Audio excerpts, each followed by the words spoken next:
Welcome to our November 24th, 2025 meeting of the City of Tuscaloosa Zoning Board of Adjustments.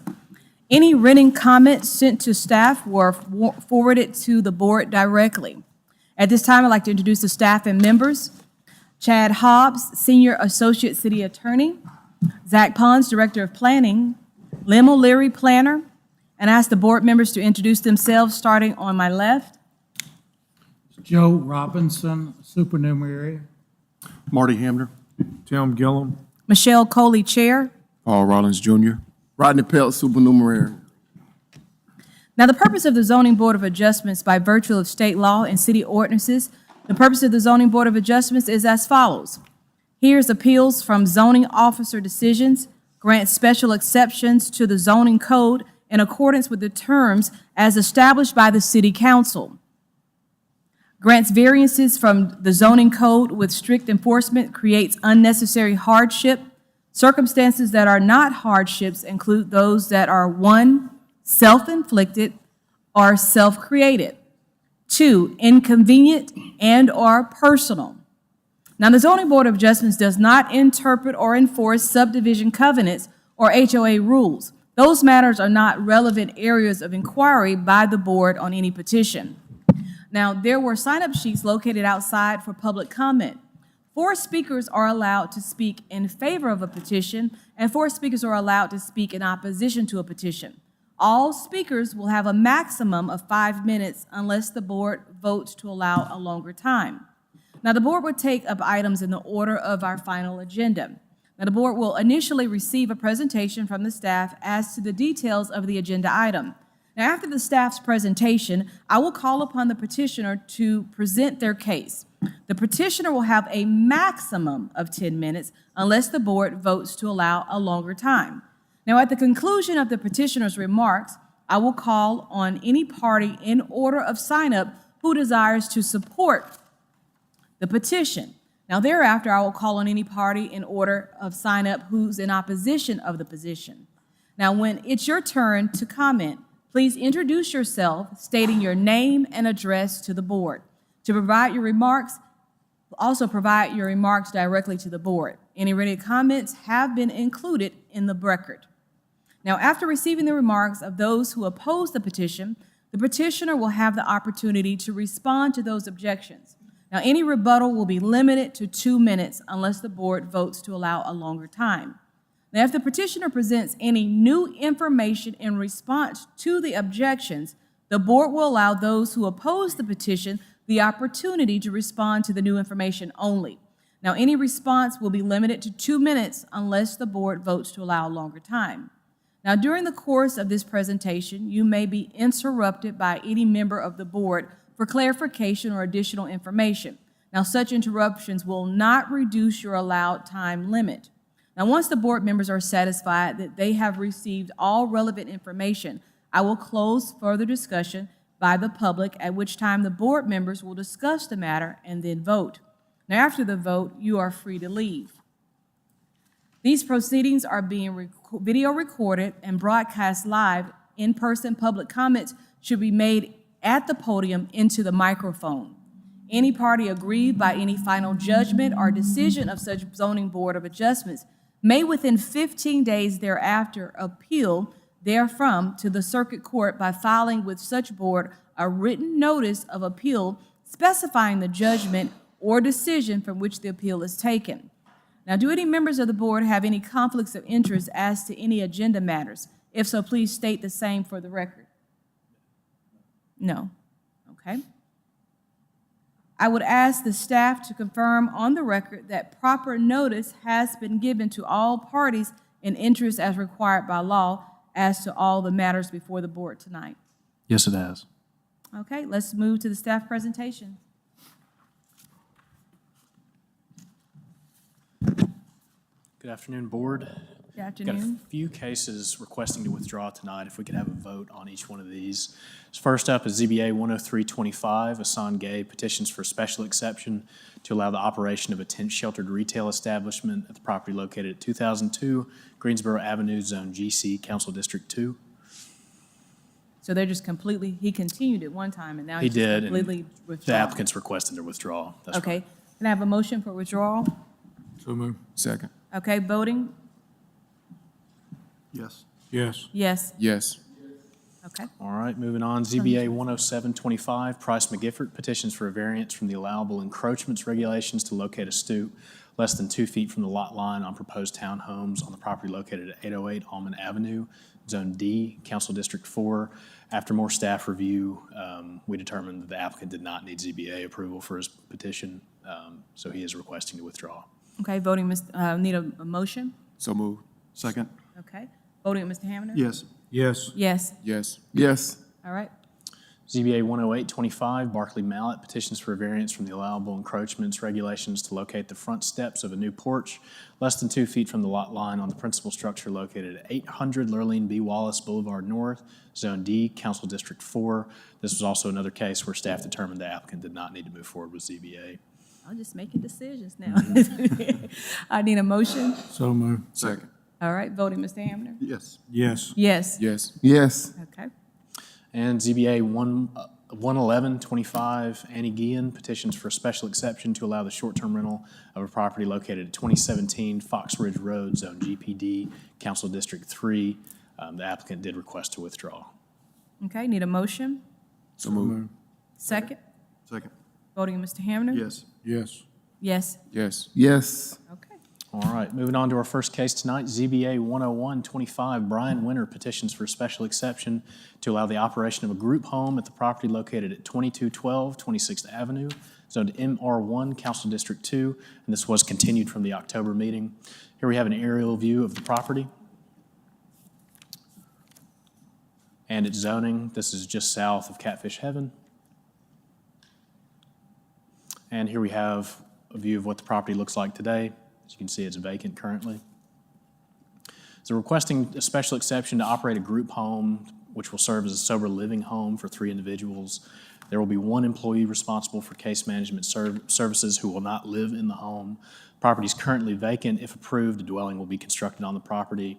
The petitioner states that there generally will not be any vehicles on the property due to many of the residents not owning vehicles. Here we have a site plan of that proposed residence. You see access over there, and some elevations of that property, and a floor plan. So moving on to our applicable regulations for group homes and decision-making standards for special exceptions. I believe the applicant does have a presentation. We received 1 public comment in opposition to this request. Do you have any questions for staff? Not at this time. All right, thank you. Mr. Winters? Madam Chairwoman, members of the board, happy Thanksgiving.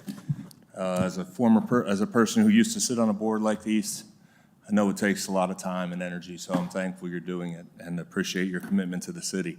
I am here today to bring you some good news, which is, I think, a thing you'll all like. So I'm going to try and work this. And I am honored today to represent the Phoenix House and one of their programs called Partners in Recovery. You can see a rendering of the building we would like to put on the lot, just shown to you by Liam. And I'm here today with Mr. John Tyler, who's the executive director of Phoenix House and Partners in Recovery. I'm here with one of our other employees who is a successful graduate of Partners in Recovery. I'm also here with Mr. Patrick Agee, who is one of our board members, sitting right there. Raise your hand, Patrick. Nobody knows who you are. So, and I'd like to take you through a little bit and tell you a little bit about this. And John's up here in case you have any questions, but he gets more nervous than me. So, so Phoenix House. As you know, the phoenix is an ancient bird that rose from the ashes. And as you also may know, addiction is a chronic disability, kind of like diabetes. It's something you have to continually work at to get better from and stay healthy at. The Phoenix House stats started in 1972 by Phoenix House folks' calculations, about 10,000 graduates. Their primary program for Phoenix House is a 90-day transitional residential program where you come in, you spend 90 days with the program, and you do your first step to getting the chains of addiction broken. There are 40 clients in a 90-day program, and the total budget for Phoenix House is about $1.3 million. Phoenix is built on the Phoenix House is in a structure on the west side, right next to Friendship Baptist Church, not too far from the Tuscaloosa Country Club. And it's really well kept. It's been impressive so far. That's our team right there. You can see we've got a great team. Mr. Bob Weatherly is the chairman of the board. He's out of town right now with his family for Thanksgiving, otherwise he'd be there. And you can see John there, John Brinson's program manager, and he's actually a graduate of the Partners in Recovery program. Let me see if I can get this to go forward. All right, I just lost it here. Oh, okay. All right, I clicked it too many times. So let me go back here just a little. We have a great board of trustees, John England, Dr. Karen Jackson-Thompson, Quinn Rowe, Ryan Stallings. We just have some great people, the district attorney, David Fitz, just good people who come out and are supporting the programs, are a great asset to us, and we appreciate what they do. Ms. Thrasher, Dr. Witt. Now, Partners in Recovery is a 2-year program, and it's been in existence approximately 20 years. Now, why do you have a 2-year program? Well, all the studies show that if you do a 90-day program, you've got about a 50-50 chance of recidivism. When you go in and you learn to manage the disease and manage the addiction and deal with it on a regular basis, and you have time within a supportive environment with other folks with the same problem, and when, if you're in that house with people who care about you and are guiding you, then you have a much better success rate.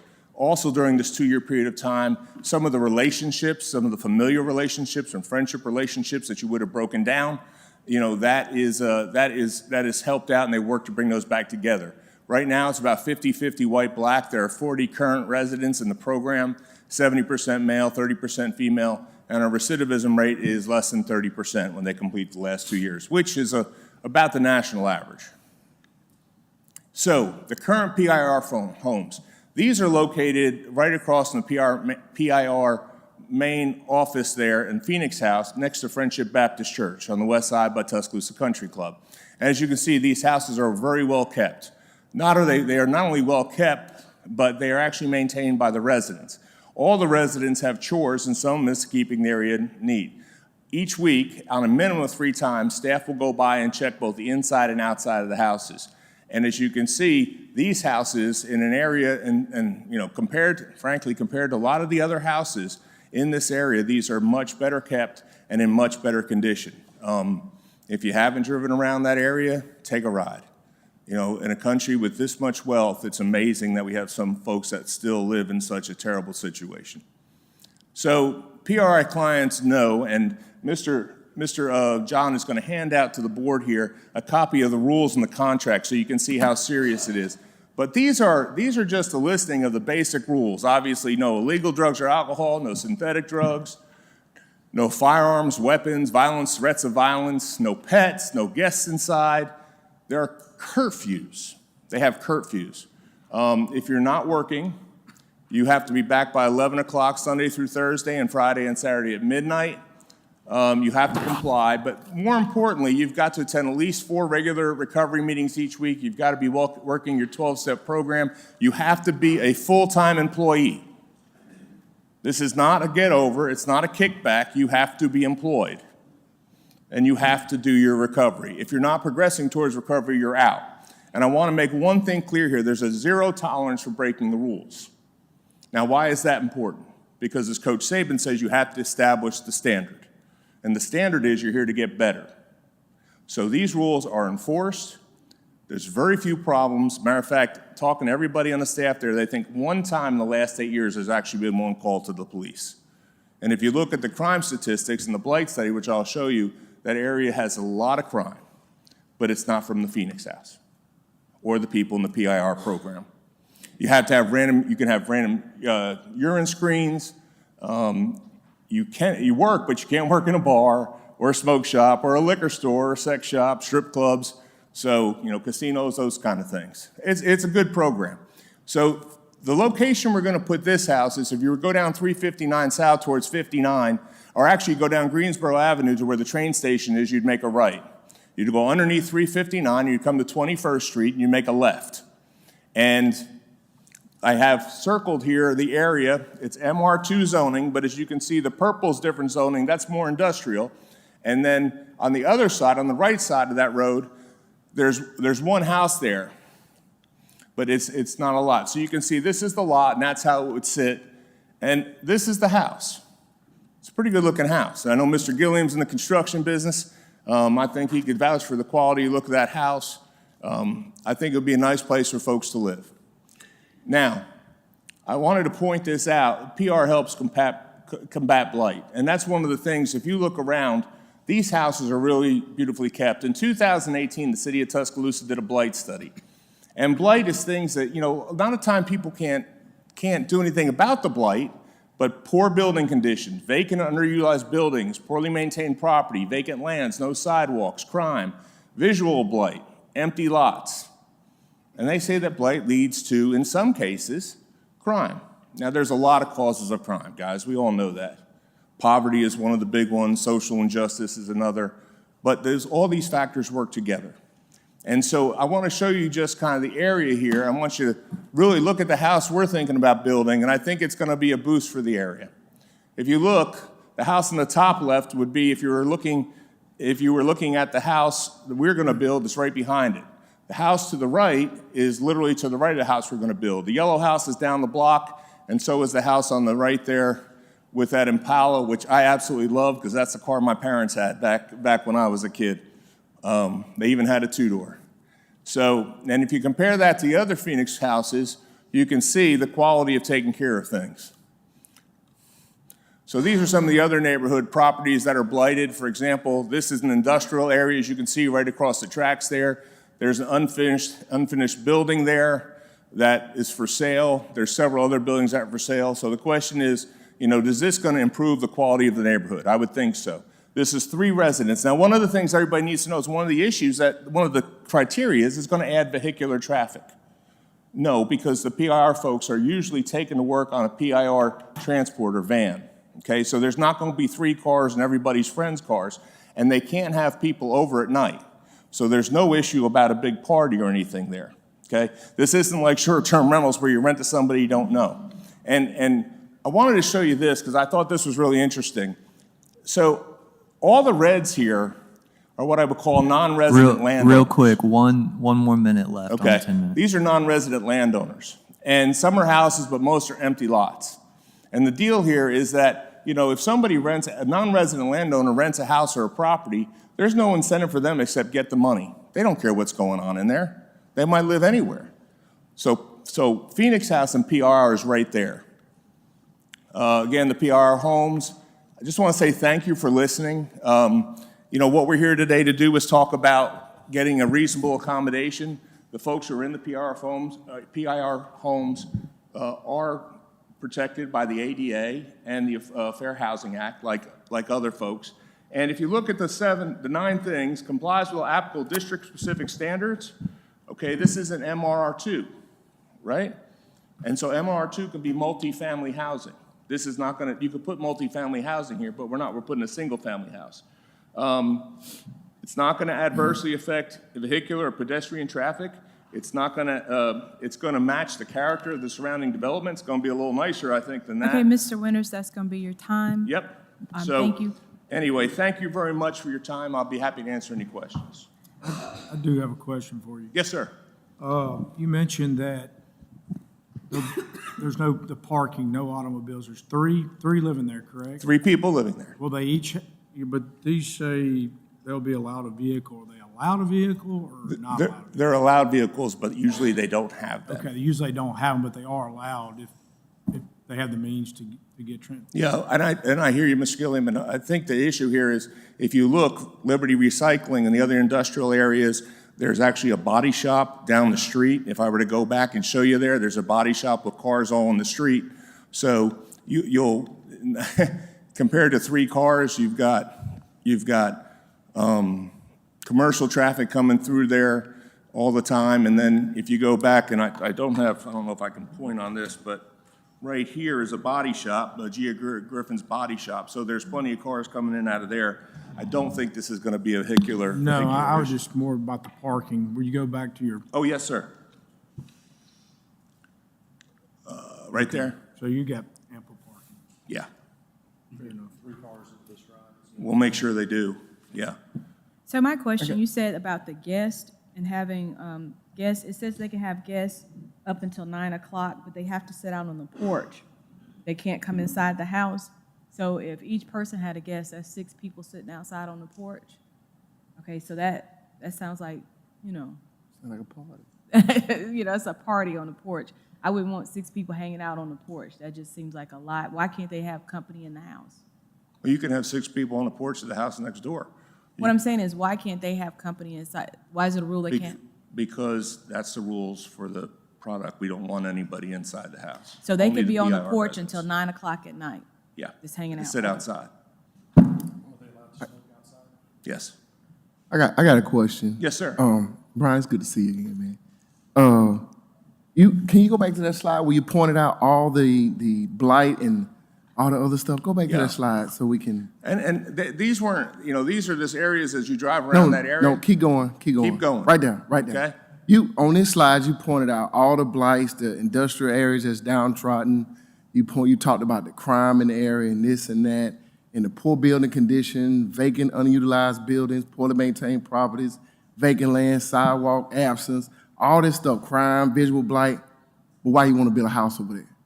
That's what I want to know. Why you want to put a property Why do we want to build a in house that there? area, but you sat here and pointed out all these different negative issues that's going on in this area where people been living their entire lives. Because it's relatively close to the main center, number one. Number two, we have a person who owns the land who's going to help us do this. That's like on the whole other side of town almost. What's that? That's like on the whole other side of town. We're talking West End and South Side. Yeah. I'm sorry. I didn't miss the question. No, I'm saying you say it's relatively close. There's Well, one of the rules. Phoenix for a houses group- in West End, Yeah. and I'm not trying to get argumentative. Yeah, I'm no, just no, asking yeah. questions. No, I understand. I think And one of the this reasons- will be the South Side. Yeah. So One of the reasons is because in January of 2025, Mr. Pelt, if I'm speaking fast, I'm no, not you're trying good. to speak too I got fast. you. I can keep up. January 2025, the city put forth a new zoning ordinance. And one of the issues in that zoning ordinance is you cannot put another group home within 1,000 feet of a group home. This is one of the areas where we can meet that requirement. Yeah. Yeah, 1,000 feet. Yes, Mr. Hamner. I'm sorry. Turn your mic on. Your Phoenix House 90-day program, you have to complete that before you can be in PIR. Yes, sir. Yes, that is one of the prerequisites. And all before the you come in. candidates have gone through the local Phoenix House. They're And not you coming have- from Chicago. And you have to apply to get in this. Not everybody from Phoenix House gets into this. Okay. And this is for folks who have shown the ability and the commitment to break free of these chains, and the support makes all the difference. It really does. And they're going to be, so I see here they have to pay $150 a week to live in the home, 200 like a deposit, and then 100. Right. So where are they going to be like they already have jobs that you all are going to Yes, take them? ma'am. Okay. Yes, ma'am. And again, they're not jobs where we're going to put them in a position, they're not at the bar. Sure. It's like me working in an ice cream shop. That wouldn't be a good idea. My wife wouldn't let me do that. Any more questions for Mr. Winter? Yeah, I have a few questions. Yes, sir. Sort of piggybacking off of what Brother Pelt mentioned. How do you all go about deciding on your locations? Because I know previously all of the locations, or the majority of the locations, let me go back. How many houses does the Phoenix House operate? There are 6 total houses right now. There are, in the main buildings, there are apartments. And so this would be the 7th house, if I'm correct? 8th house, I'm sorry, 8th house. So before, ideally, I'm gonna speak very frankly, okay? I've been around a long time, and I've seen some of these group homes that just are bad deals, okay? And I get it, because I've had to deal with some of those in my legal practice, with either people working there or issues that have gone on, okay? This is a good program. This is a good system. So the situation is that last time they came before you, they were within, I believe, that 1,000-foot barrier, okay? If it hadn't been, they would have gotten that. So now they have to go out and go outside that 1,000-foot barrier.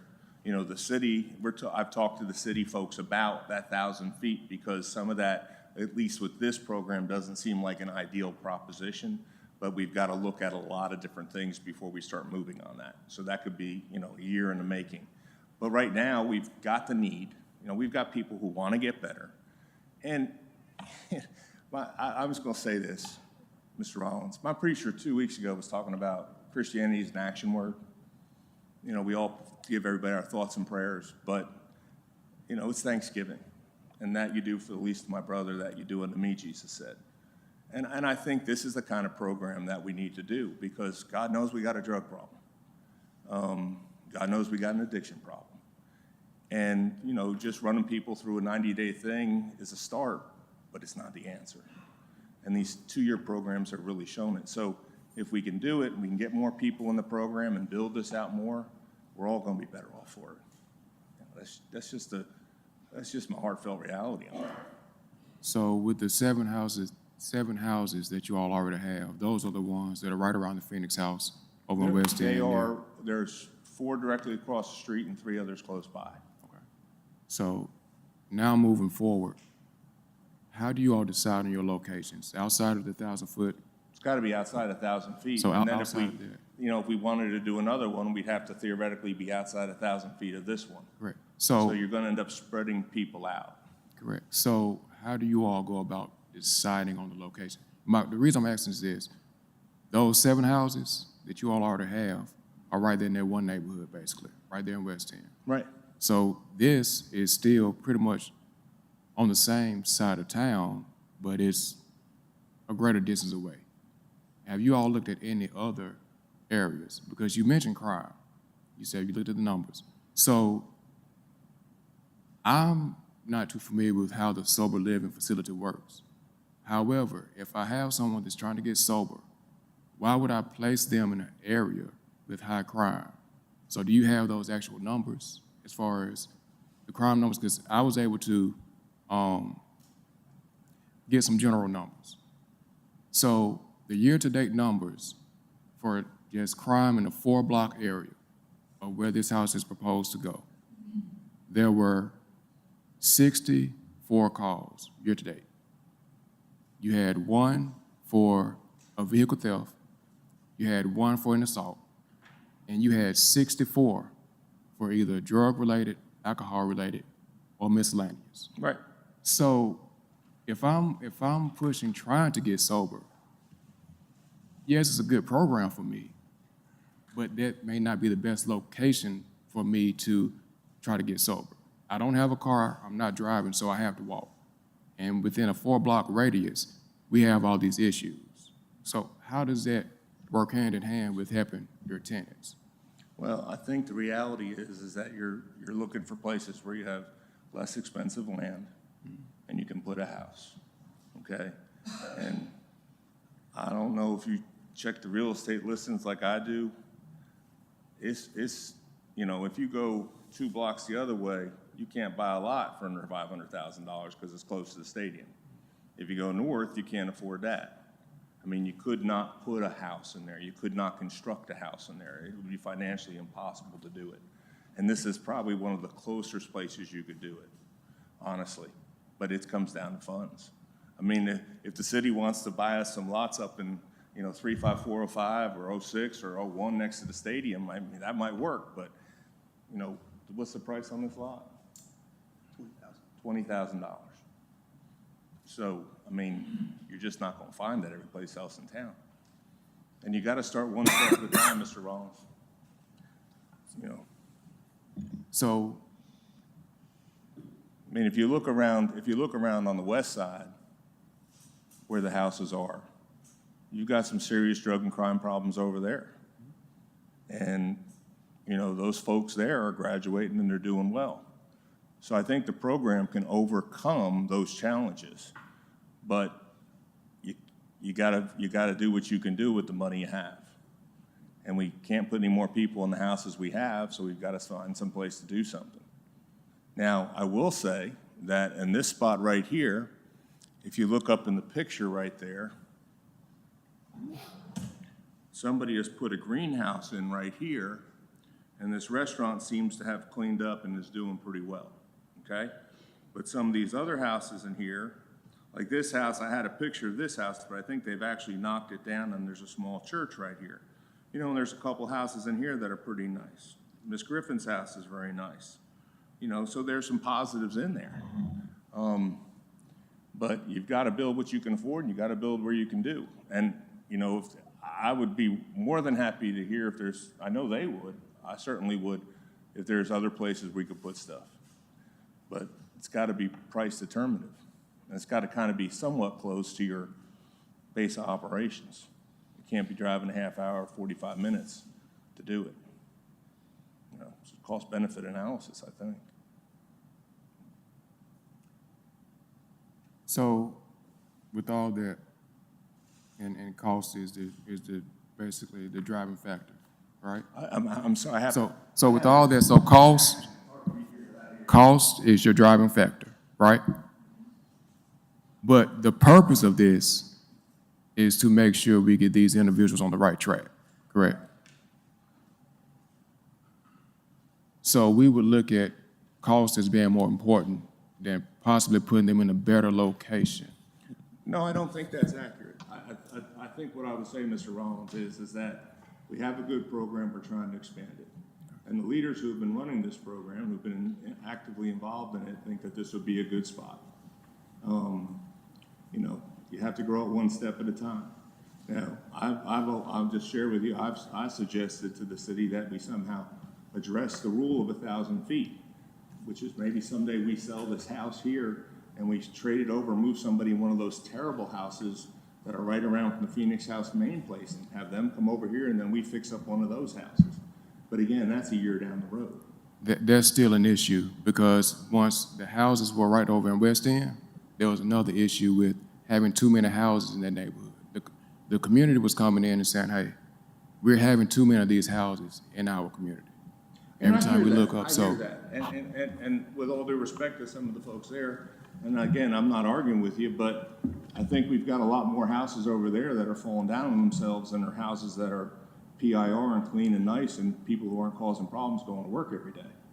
So, you know, there's some real problem houses on the west side. And there's a dozen houses that are boarded up that I saw just on 3 streets. So if I can have a neighbor here who gets up and goes to work every day and does a good job and the house is clean and neat and they mind their business and they don't cause a problem, or I can leave a house that's fallen down itself and is crime-ridden and rodent infested, I'd much rather have 3 of these guys who are going to end up like John here and going to be positive contributors to society and help create the problem than to have the houses that are falling down on themselves. And I hear that. That's, you know, and I understand those neighbors' concerns. That's called NIMBY. It happens all the time. You know, but this is a good program. These are good people. And, you know, God bless them. How many other people do you have coming up here that are trying to make a positive difference and asking for a special exception to do something positive? This is a positive all the way around for the community. And that's just my gut feeling, how I feel about it, Mr. Rollins. Any more questions? Any more questions? Okay. Thank you, Ms. Thank you. Okay, so do we have anyone to speak in opposition? We have Mary Craig signed up. Ms. Mary Craig? We didn't have anybody signed up to speak in favor, so we're going to go with the opposition. Ms. Mary Craig?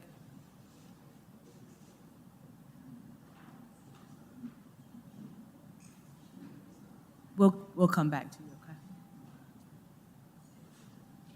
okay? Good evening. My name is If you'll pull the mic to you. Oh, they Yes, did? ma'am. Yes, ma'am. Okay, good evening. My name is Mary Craig, and I am the pastor of the Faith Refuge Church there in that community. Will you give And us I your do- address, Ms. Craig? I oppose it. Give me your address. What's your name? Your address. Oh, Your address. 4562 Stonehill Circle, Okay. Tuscaloosa, Alabama. I'm sorry. That's okay. Now go ahead. Yes, ma'am. And I noticed he didn't show the picture of the church, but the church is about a half a block right up from the place. And I oppose him having a group home like that in our community. Okay. And Thank- this is my secretary, and she'll tell you a lot of the reason why. And Jacqueline Wright is my daughter. She submitted a letter, and she spoke it for the church. All right, we got the letter. Did you have it? Yes, ma'am, we do. Okay, that's my daughter. Go ahead, Sister Griffin. I'm Loretta Griffin, secretary. Address is 1912 26th Avenue, is my address. So I'm in that neighborhood as well. Now, this was some of the questions that was concerning members of the church, the pastor, and even people in the community. This area is not large enough to house 3 bedrooms and bath, dining area, and sitting area. 26th Avenue is very, very busy, and Harrison Avenue is very narrow. How many staff we working day shift, evening shift, and night shift?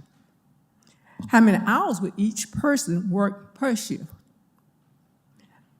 How many parking spaces will be available for staff? How many spaces for the visitors? And how will the tests be conducted for the clients? Is it going to be weekly, monthly? Who will conduct the tests of the clients? Will it be a professional staff? And will these professional staff have to report their findings to the state or a local board? And if so, how often? Monthly, every other month? And if the clients have to be removed from the home for any reason, where would they go? More rehab? So I have a petition list of others that oppose it. Not enough room there for that. Okay. I have a petition. That's all. How many signatures on the petition? I got 20. 20? Okay. And those are church members? You want this? No. You don't have to. All right, thank you. We have Lynetta Miles.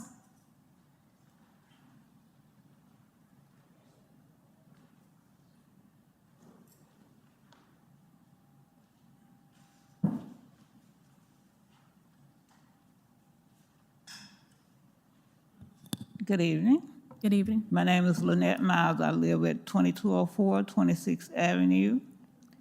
And just to point out some of the things that he was showing, the houses that's in that area, the house with the green car in it, which that was his mother's house, and they working on improvement of their house. But it made sense for him to move out of a house that he's paying rent for and move in a house that's paid for.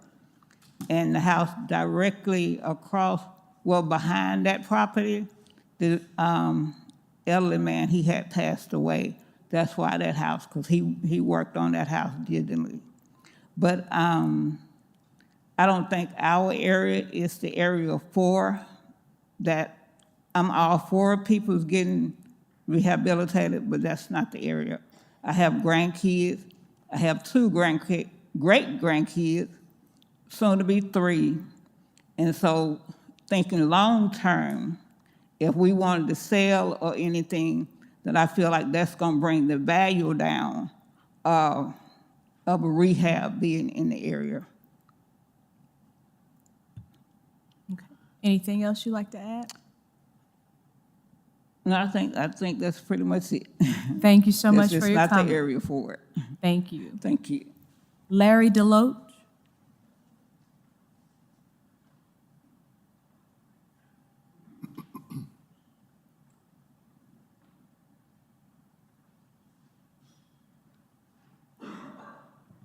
Good afternoon. Good afternoon. My name is Larry Deloach, and I live at 11143 Arrowhead Road, Tuscaloosa. Even down 69 South. And my Bishop, Larry Deloach. And I looked at that area as well, and he addressed himself that it's a crime-ridden area. And you trying to rehabilitate somebody while you would want to bring them to that area. You know, that's the issue because that's temptation. You know, you bring a person to the area, they become a part of that area. You know, that surrounding. If they ain't stable now, you know, you trying to get them stable, you trying to get them to be rehabilitated, you would want to put them in a better area, a better situation. than having them, and then plus you saying they stand on the porch. You know, I think it's 9 people can stay on the porch. 6 people can stay on the porch. 6 people could be out, up to 6 people. Outside. Why would you want them to be outside? And you in that particular predicament, anything could happen to them. You know, somebody drive-by shooting. Because he said it himself that it's a crime rate, that, you know, things happening over there. I don't know the man's name, but he said that himself. So he proved to you that it's not a good location to be. All the thing that he said that was negative proved that it don't need to be there. I don't see the place that it would be feasible for that place, that what they trying to build to be there, that they need to find another location. You know, what I see through my experience, you know, a lot of time it don't work like they think it's gonna work, you know. And but I appreciate you allowing me to come and state what I see, even in that area. And then you got a church in that location as well, amen. But you got run-down homes, and like you said, drug infested, he said, and also, you know, but I wouldn't want to put my people there. You know, they look like they're more concerned about the money part of it than the people themselves. And I thank you for hearing me. Thank you so much for your comment. That's everybody that signed up to speak in opposition. Is there anybody else that'd like to speak for it? Is there, before I get that, anybody else that wants to speak in opposition? Y'all are opposition? Yes. Okay, come on up.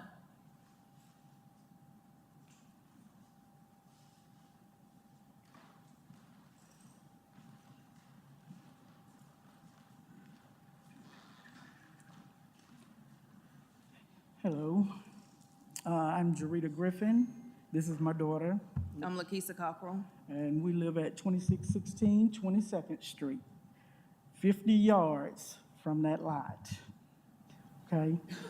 And I am the one with the body shop. And for us, the traffic is not that bad. You know, the traffic come from the train crossing that track.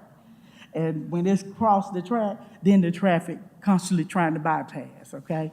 But that's not what we're here for. That lot, I don't mind upgrading the area getting nice homes and people living in them. You know, I don't mind that. But with a rehab facility, and I don't mind, don't get me wrong, for as people trying to rehabilitate them, get it really, but I want that. It needed. We need it everywhere. But that's not the place for it. You know, I just look at it as it's going to be a problem.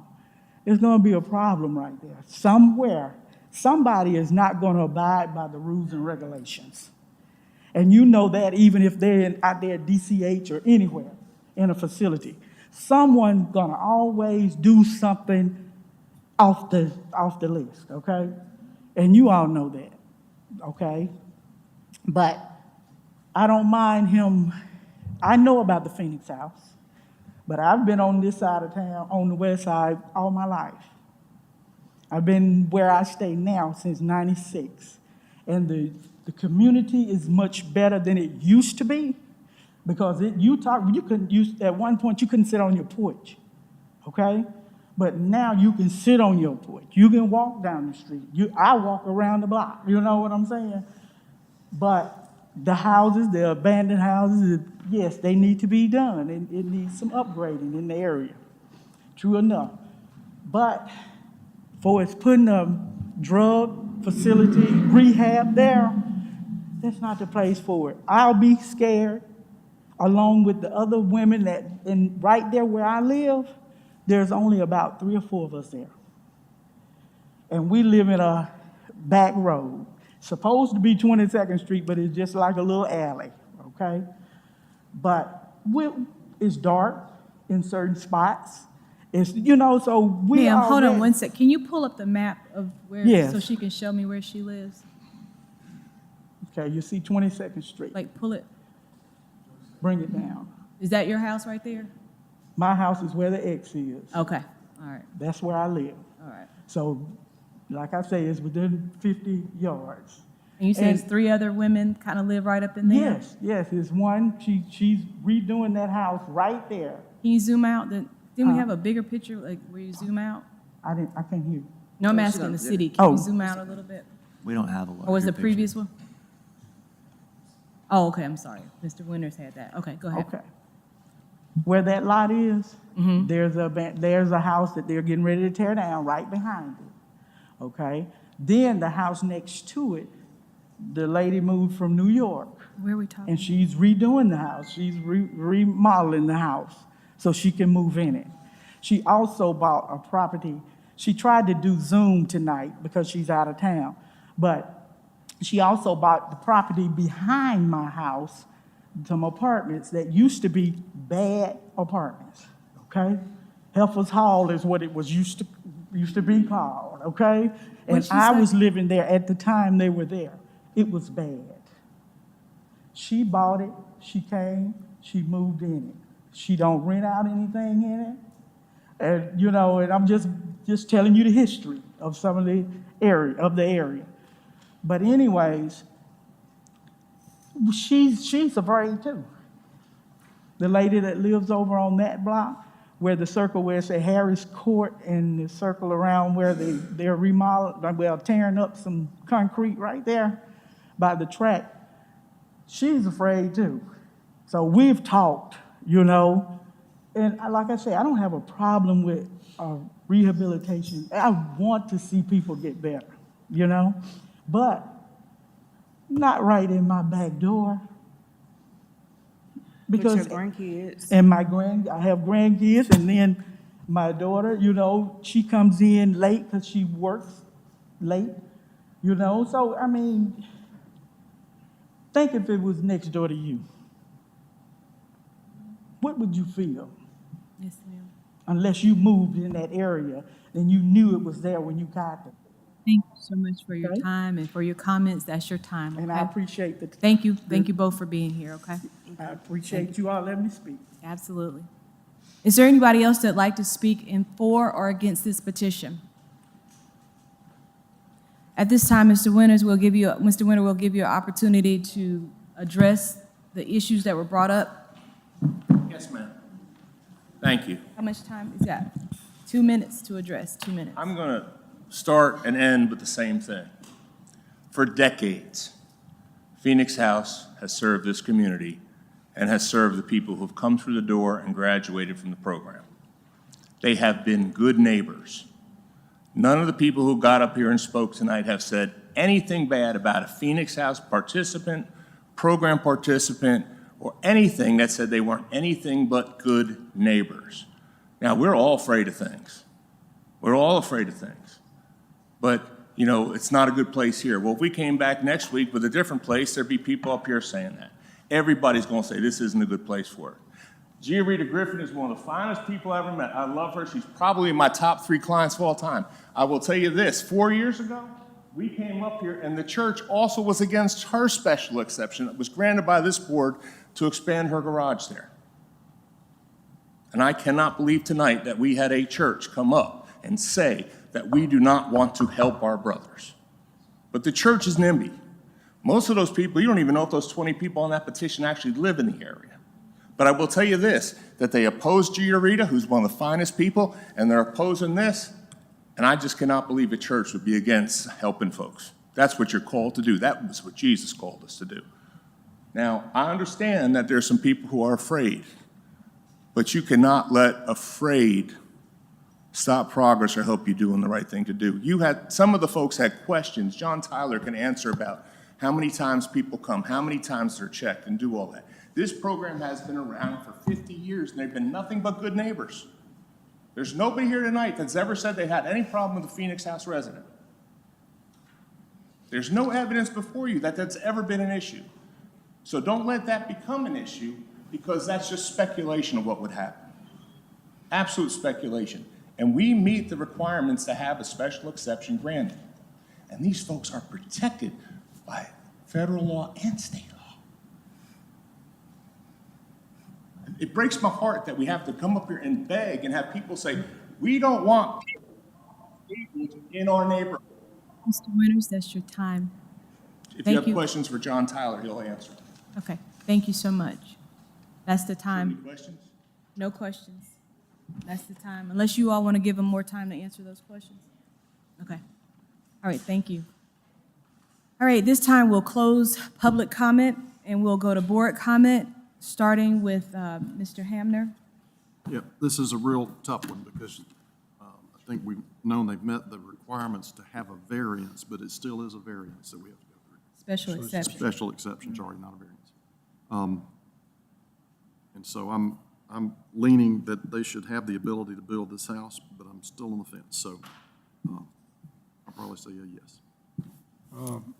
There never seems to be a good location for these. Every time they come up, there's always something. And then there's stipulations in, within 1,000 feet, and we understand why. We don't want them to take in over neighborhoods, so each one is unique within itself. So, and, you understand the cost of real estate and the cost of building a new piece of property.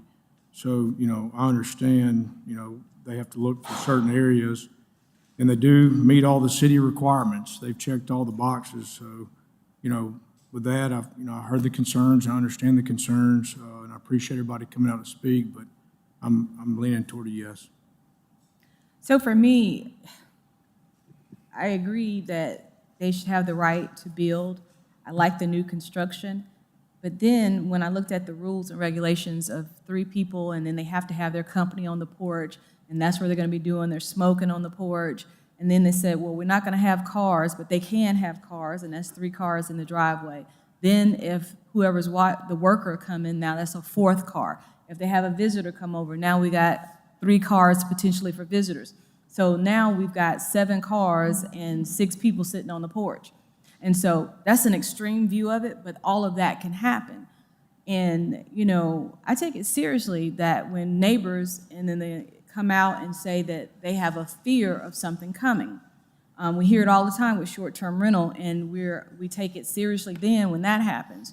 So when other people come out and say they don't want something in their community, or they talk about how, 4 women saying that they are afraid, a church saying they don't want it near them, those are things that we can't just gloss over and say, hey, I feel like the other sober living houses are near the Phoenix house, and you're able to go by and, kind of closer. This one is going to be a lot further away, and I'm wondering how is that going to work? Is it going to be the same level of inspection? Because if somebody's not going to be there overnight with them, the next day, like, how do we know what's going to be going on? So those are the questions that I have. So looking at here, will not have a substantial adverse impact on public safety or create a nuisance conditions detrimental to the public. 6 people on a porch smoking, to me, I wouldn't want that in my neighborhood. Things like that, that just brings it to my mind. And if they don't have cars, they're going to be walking and moving about, so those are concerns that I have.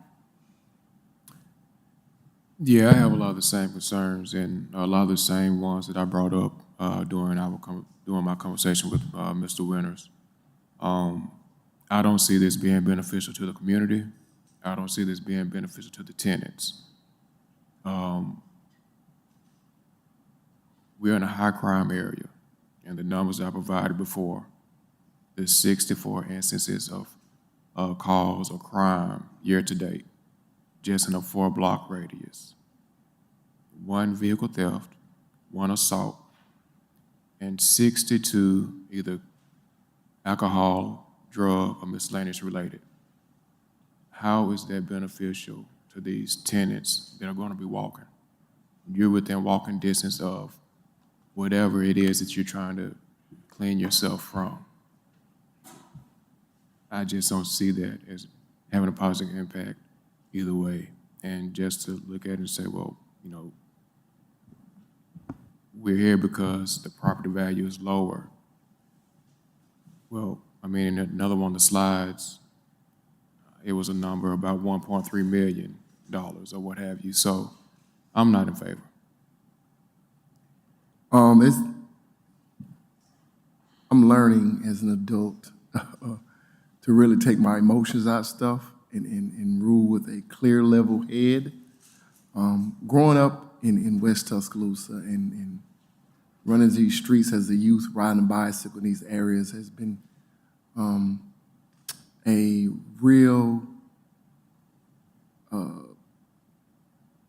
it's been a real upbringing for me to meet those people and what I do in the community now, to meet those residents that say they're scared. That touches me. And also, I understand the other side of the coin. Phoenix House does some great work. I've worked with Phoenix House on several projects back when I was heavily involved in Leadership Tuscaloosa and different things like that. I know the work they do. I know the great work they do. But I don't understand why you have 7 houses in one area and you want to go outside, whole way outside the other area and build another house, but it's only because of funding, only because it's cheap land. The city put a regulation on January 1. Okay, 1,000 feet. That's why. 1,000 feet. But the whole argument was, even though it's 1,000 feet, the land is cheaper. It is. So, but you got a $1.3 million budget. We have all these community partners, all these assets that we can get. I just don't like the idea of it being in this area, but we'll see. Okay, we're going to close board comment. I'm going to read the petition. ZBA-101-25, Brian Winter, petitions for a special exception to allow the operation of a group home at the property located at 2212 26th Avenue, Zone MR-1, Council District 2. Voting with Mr. Hamner. Yes. Yes. No. No. No. Petition fails.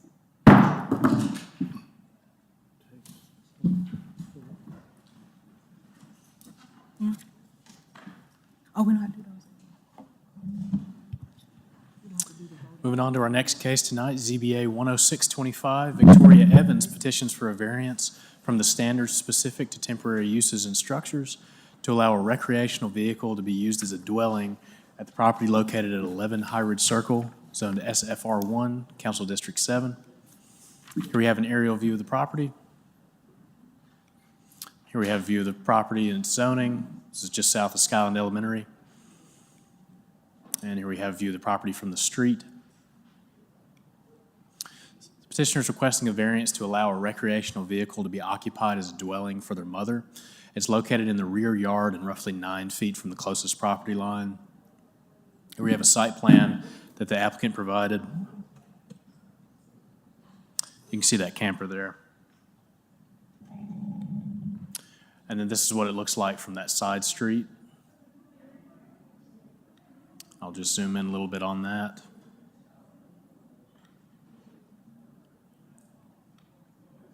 There's our applicable regulations for the dwelling in a recreational vehicle and decision-making standards for a variance.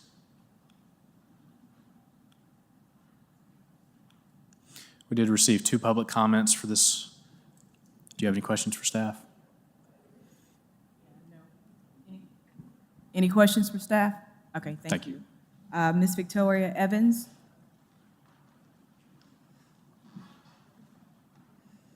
Good evening. Victoria Evans, address is 11 High Ridge Circle, Tuscaloosa. Tell us what you're trying to do. The camper there, my mother lives in the camper. I don't have any other places for her to go, and I would like for her to continue to be able to live in the camper, especially considering that I'm only 9 feet away from the county line, which I guess says that if we were on county property, she would be able to reside in the camper. It was suggested that I ask my neighbor on the opposite end of the fence, you know, if I could push the camper back, but I don't want to open that door for him to say that I need to pay him rent and so forth. So I'm just trying to make sure that my mother has a safe place to live. And she's been there since March. We haven't had any problems. I've been able to connect the camper to the house, the water to the house. There have been no problems at all.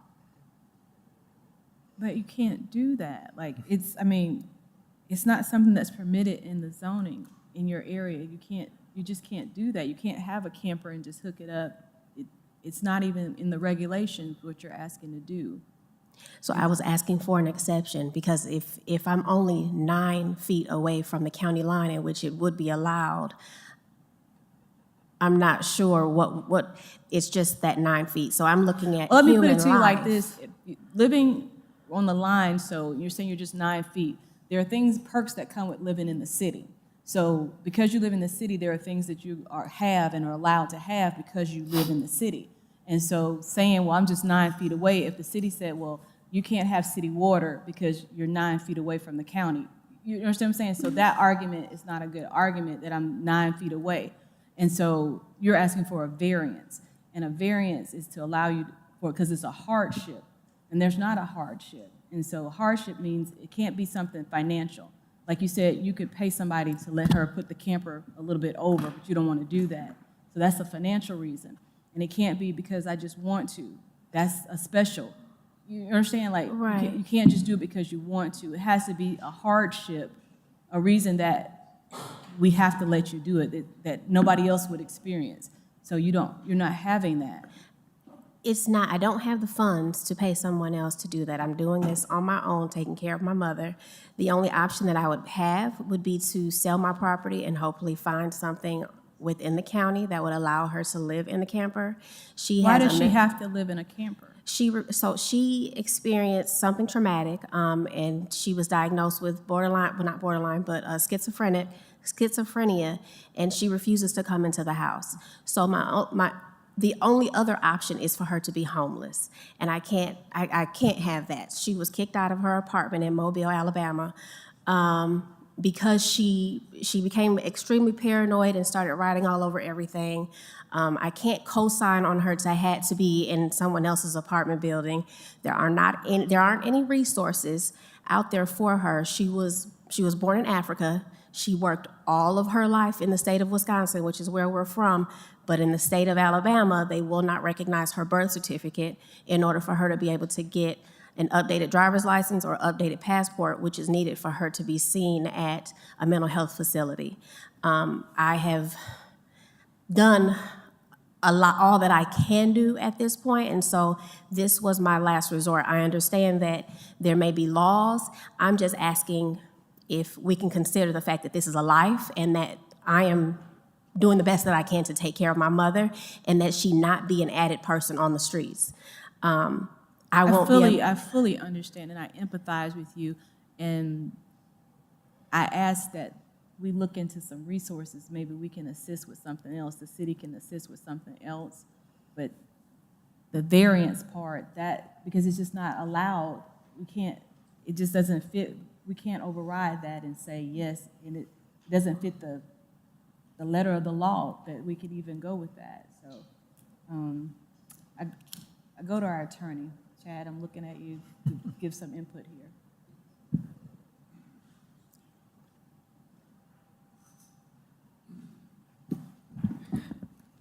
Trying to get a copy of the standards for variance. Obviously, I can't tell the board what to do. Sure, you can advise, though. You can give us. I think it is accurate to say that generally the zoning code does not allow for the use of a recreational vehicle as a residence in an area that has been zoned for residential use. I do think the applicant is trying to make the best case that she can for a specific hardship related to the location of the property.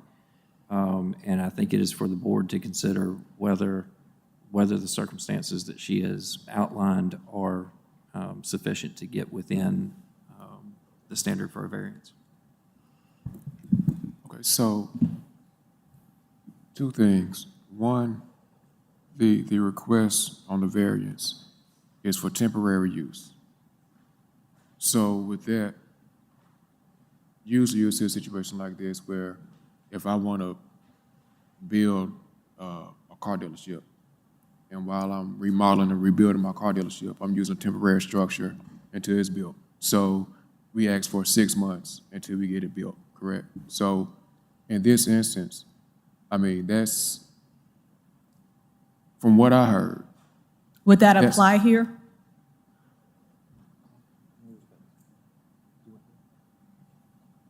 But you're not asking for temporary, you're asking for this to be where she lives until, A variance runs with the land. It's not like a special exception where, you know, you put conditions on it and it goes forward. And then when it exchanges hands, you so if we have to allow revisit this it. for her and she sells the property, the next person could put an RV on the land because we approved it? I don't think so. I don't think so. Okay. so so what I was talking about, was that a special exception? Is what we've approved in the past for the temporary use of temporary structure? That's right, Okay, yeah. so in this instance, since it's a variance, there has to be a hardship. From what I heard, there's a hardship. Hardship is something that's beyond our control. She can't control that her birth certificate is not being recognized, correct? By the state of Alabama, is that what you said? Correct. That's a hardship to me, but is there any way that we may need to have this continue to next month and maybe have her apply for a special exception? And that way, you have 30 days to do a special exception, put a time limit on it to give her time to try to figure something out with this situation. I think if the applicant was willing to consider continuance to come, or to next month's meeting, and the board wanted to take some time to explore some other options, we could certainly do that. But I mean, is it the board's responsibility to look for other options, or is she gonna come with us with other options? I mean, how does this? I would imagine that staff would try to communicate with her about those options between now and the next board meeting. Well, is that possible, a special exception? Is that gonna, you know, because I don't want to move it to next month and then we realize that we're still, because for me, we're talking about the birth certificate and that, but that's still not saying that she can't stay somewhere else and not live in the you understand what I'm saying? Like, because what you're asking is to be able to allow to do this on this property. And I don't want you to think I don't empathize, because I'm going through my mind now trying to see how can we get the birth certificate. So that part of my mind is thinking about that. But as far as what we're talking about here, a variance to otherwise permitted in the zoning district. And there's another part of it that we can't do something if it's not in the nature of, I can't pull it up, Zach, help me with that, where if it's going against what is permitted in the zone, we are not allowed to Yeah, so you can see here, well, go to the next slide. So all of the following need to be identified in order to say that, yes, there's a hardship there.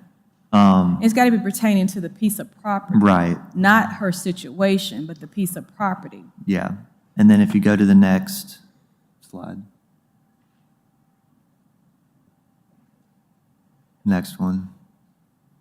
We do have in section 2543, a variance shall not be approved if the approval will have the effect of, and then there's these things here. This request for you tonight is a variance from a use that is not permitted in the district. So I'm just gonna say that bluntly, that here are your decision-making standards for a variance, and this is a request for a use that's not allowed in that district. So would she even be able to apply for a special exception in this? There are no, so we would have processed her through a special exception if that were the ability. So there's if no we need had of- that ability. We've got a rule on it tonight. Any more comment, any more questions? Ms. Evans, I do empathize. I want you to know that this is a horrible situation, and I don't know what we can do or come up with, but it's got to be another way to work it out.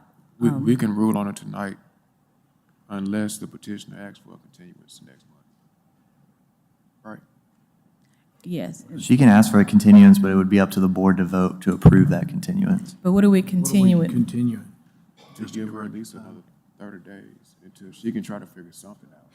I mean, And so, at the end of But the day, at the end of the 30 days, we're gonna come back and she can't get a special exception. we know she can't get a special exception. But in 30 days, she at least has 30 days to work with until the end of next month to either come back and ask for a variance, we vote her down, or she's at least has some time to come up with something. So I will say this is a code enforcement case, an active code enforcement case. And so there We'll have to is, move it. there is a process that the city is working with her to, give her some time to figure some things out to a certain extent. so I have not heard back from anyone yet. My mother, she doesn't have any income. She applied for Social Security benefits, and she's supposed to be receiving those at the end of December. It's $1,500. I've been here for 7 years in Tuscaloosa, so I'm not familiar with all of the resources. But if you all know of any places that I can find housing for her where she is able to afford that, that's an option as well if I'm denied. But I've looked, and I haven't seen anything where she's able to afford housing as far as utilities and so forth. And with food stamps saying that she would have to work now, my mother will not work, then we'll have to pay for her food as well. So just if you know of any housing options, that would be great. Otherwise, this is where I am, and then I'll be left to sell my home. So if I could have an extension, that would be great to give me time once she does get her $1,500 to try and find something for her. And if I can't find anything for her, then that will give me time to list my house for sale. So that's something the city could handle?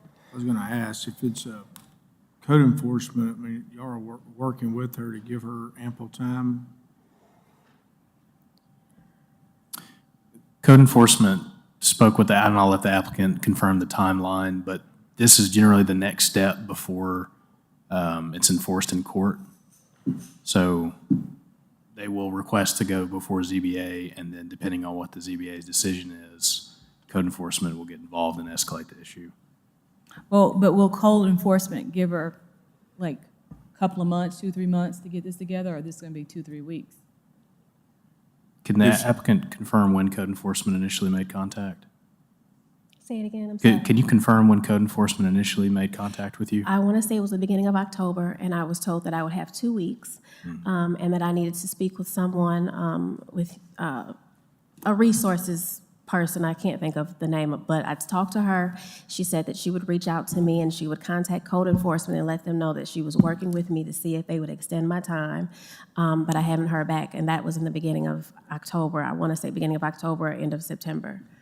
And so I took this step to apply for the variance, hoping that I could at least hopefully be approved to allow her to stay on the property in her camper, or to be given more time than 2 weeks. Because if I'm taken to court and then I'm received and I get tickets and so forth, that'll make it even difficult for me to sell my home if they place a lien on my home. So I guess I'm just asking for some help in this situation. I understand that I cannot go against code.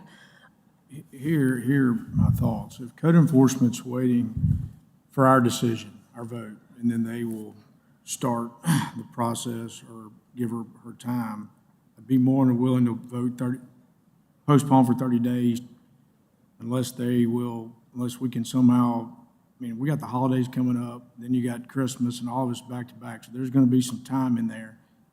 It's gonna be very, and I'm sorry, but we can't approve what has been brought to us just because, I mean, as you look at the regulations, it's just not allowed. So there's no way to approve this variance, and there's no way to do a special exception, but somehow with the holidays, we've got to at least give her some ample opportunity to move this. It's probably not going to be an easy move for her, and there's a lot involved here.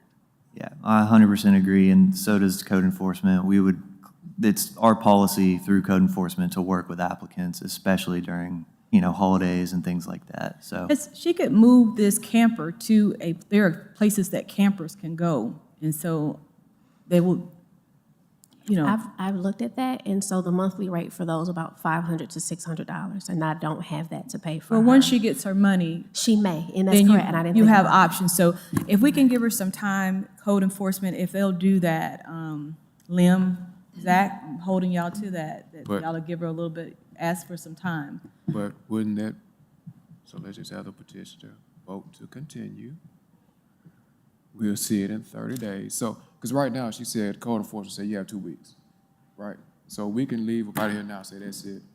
And code enforcement could be 2 weeks, it could be 4 weeks, it could be 6 weeks. But if we just say right now, continue for 1 month to next month, at the very least, code enforcement will start at the end of December. So that's 30 days that we're guaranteeing her to start working on something. I mean, let's do it like this. Would you like to continue to next month? Yes, please. Because I don't necessarily like I'll continuing like just that. say this, you know, y'all are voting on a specific thing, and that's for her to keep a trailer on her property. And then what happens outside of that, you know, we're working with, you know, code enforcement is working on it and things of that nature. It's, if you know, you know, I think it was alluded to, if this was denied and y'all are leaning that way, but you're continuing it to help her out, I understand that, but you're voting on a specific thing, you know, that has to do with the property itself. Is there a bathroom in the trailer?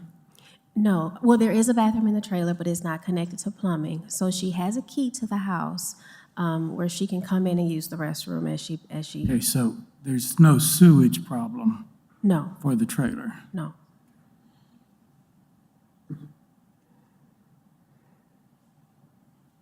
So can she continue? We can take a vote to continue. So We need to please either vote. take some sort of vote.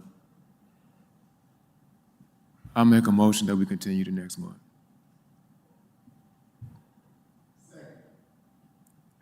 Voting with Mr. Hamner? Yes. No. No. Yes. Yes. Petition fails? It'd have 4 votes. Petition failed to Okay. continue. Motion failed to continue, sorry. So we have to vote on it tonight? Okay, so any more questions for the petitioner? Thank you. Thank you. Is there anyone, no one signed up to speak for or against? Is there anybody in the audience that would like to speak for or against this petition? Okay, at this time we'll close public comment. I'll go to board comment. Mr. Hamner? Yeah, this is the tough one, but I think, again, it's clear in the rules, and you can't have everybody in the neighborhood pulling up a RV to stay in, so would lean no. Yeah, I mean, it's a very tough situation. I'm sorry you're having to go through this situation, but we have to vote on what's in front of us and based off the rules and regulations set by the city, so therefore we're stuck with that. I ask that y'all please work with her and work with code enforcement to give her the time during the holidays especially. It's gonna make it more difficult, but I'm gonna be a no. Yeah, and I agree. I really am counting on the city code enforcement to extend at least to the first of the year. I think that's the least that we can do, because this is something, and figure out a way to help her through one of the other departments, anything that we can do to assist her. But just through the board and what we are allowed to do, I'm just not in favor of approving this.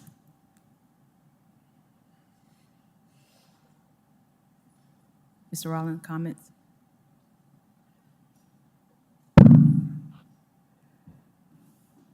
By the letter of the law,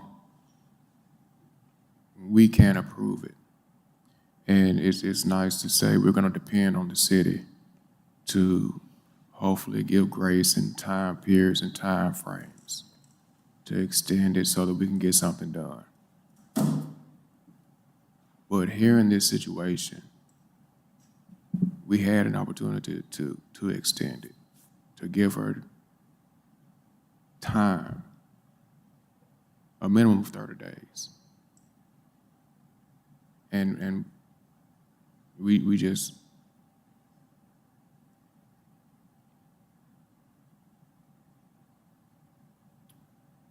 I hope everything works out in your favor.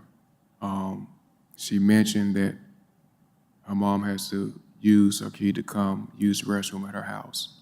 Even if she does find a place to take the trailer to, the sewage is not working, then where would she use the restroom at? I'm sorry, sweetheart. I hope it works out, but by the letter of law, we have to vote this down. No. Yeah, Miss Evans, it breaks my heart that you got to go through this. I've been there. My stepfather suffered with dementia and Alzheimer's last 2 years of his life, so I understand. And like I said, by the letter of the law, we couldn't move forward, but you are in my prayers. Anything that can be done, I pray that it be done. City, continue to do what you do, working with her. Thank you. So at this time, I'll close board comment. This has been tough already. 2 cases down, it's been very tough. Ms. Evan, my heart goes out to you. Anybody who knows me knows that my mind is thinking, how can we solve this situation? But as far as what our duties are here at the board and what we have to do right now, ZBA-106-25, Victoria Evans petitions for a variance from the standards specific to temporary uses and structures to allow a recreational vehicle to be used as a dwelling at the property located at 11 High Ridge Circle, Zone SFR-1, Council District 7. Being in that district, we need to get your councilman involved to help out with that. So, Mr. Lanier, if you're listening, we're going to be calling you about something we can do to assist in that on the personal end of it. Voting with Mr. Hamner? No. No. No. No. No. Petition failed.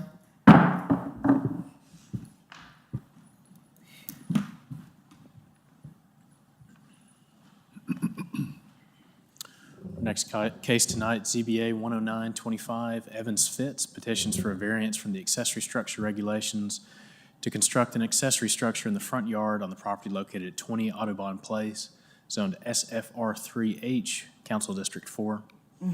Here we have an aerial view of the property and its zoning. This is just south of the University Club. Here we have a view of that property from one of its street frontages along Audubon.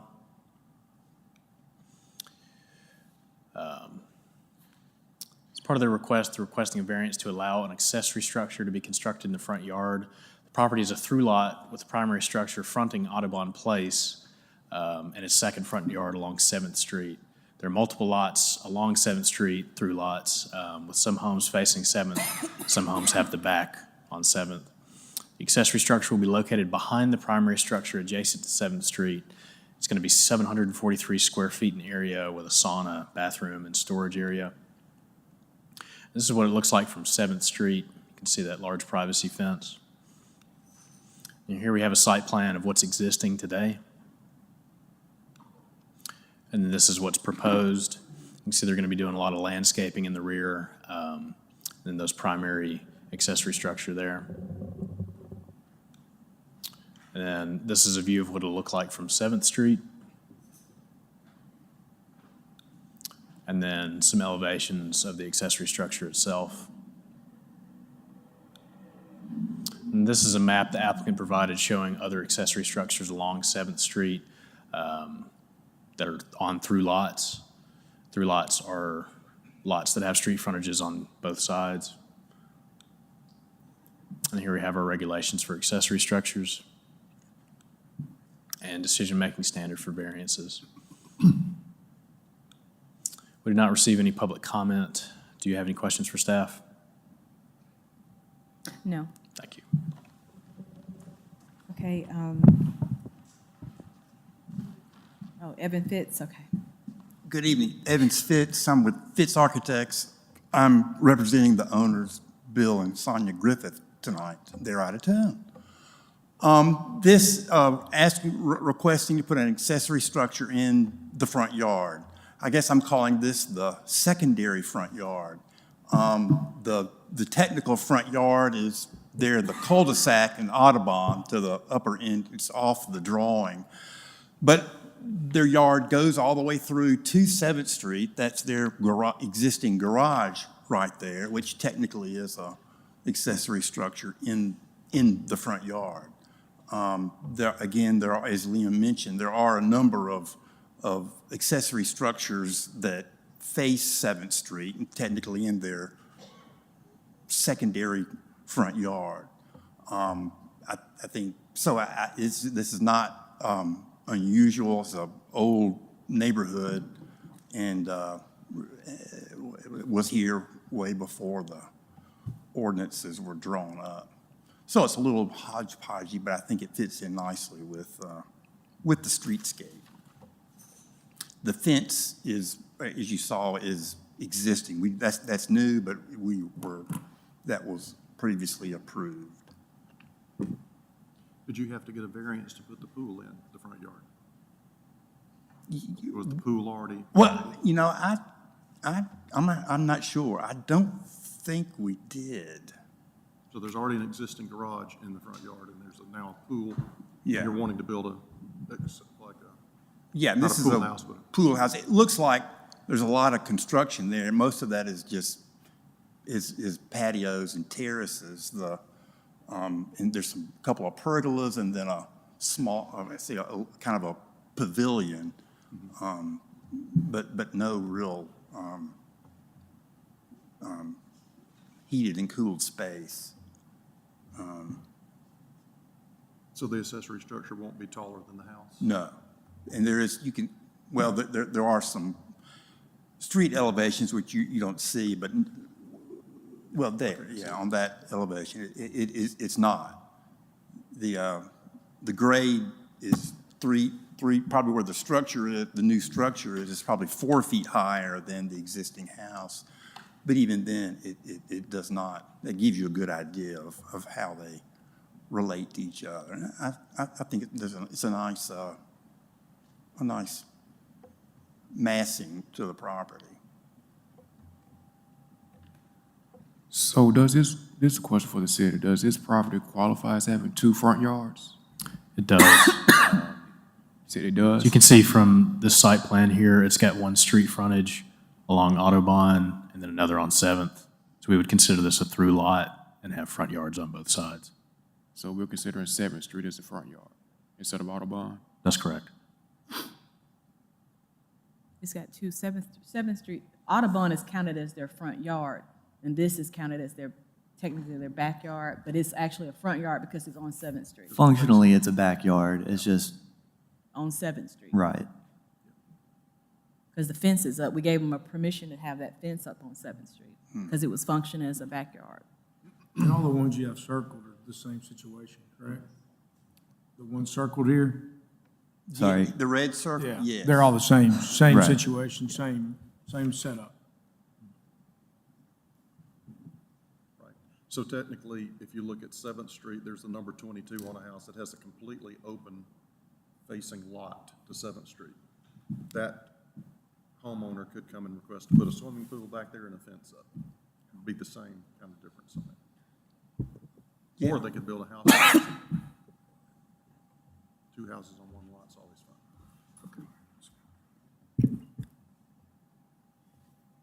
Any more questions for this petitioner? Thank you, Mr. Fitz. Thank you. We don't have anyone signed up to speak for or against. Is there anybody in the audience that'd like to speak for or against this petition? At this time, we'd like to close public comment. I'll go to board comment. Mr. Hamner? You want me to vote? No, your comment. No, I've made my comments about it. I'm fine with it. Okay. I have no issue with this. It matches the other ones in the neighborhood. I agree with my fellow board members.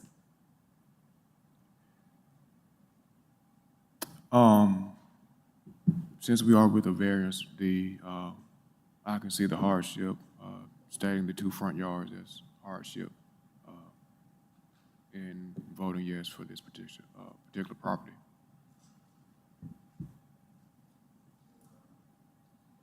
You gotta turn your mic on. My first day, no comment. All right. So at this time, we'll close board comment, and I'll read the petition.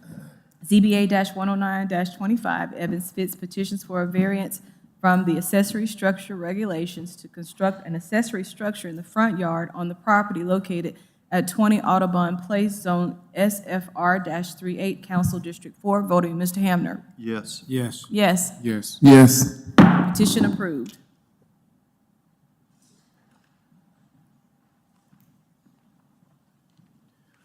All right, moving on, ZBA 11025, Calix Duncan, petitions for special exception to allow the operation of a light vehicle repair shop at the property located at 3401 Greensboro Avenue, Suite 28, Zone GC, Council District 7. Here we have an aerial view of the property. Mr. Duncan's unit is right there. Sorry? What did you just say? Yeah, this is a multi-unit building, so Suite 28, Okay. right there in that corner. Follow you. And here we have the zoning, that property, this is just down the street from South's Finest Meats on Greensboro. This is what the storefront looks like. So as part of the special exception, they're requesting to operate a light vehicle repair shop. The petitioner will perform services including the modification and repair of light vehicles. All equipment and dismantled vehicles will be stored inside the building. They'll be operating from 8 a.m. to 6 p.m. depending on how services are scheduled, and it'll be staffed by 2 employees. So here we have another image of the storefront, and this kind of just shows the entire building as it goes along. This is the side of the building here, and then the rear. These are some photos the applicant provided of the interior. Oh, you've got a lot of space in here. And these are regulations for light vehicle repair shops and decision-making standards for special exceptions. We did not receive any public comment. Do you have any questions for staff? Was it a previous repair shop? I'll let the applicant confirm that. Okay. Any other questions for city staff? Thank you. Thank you. Calix Duncan?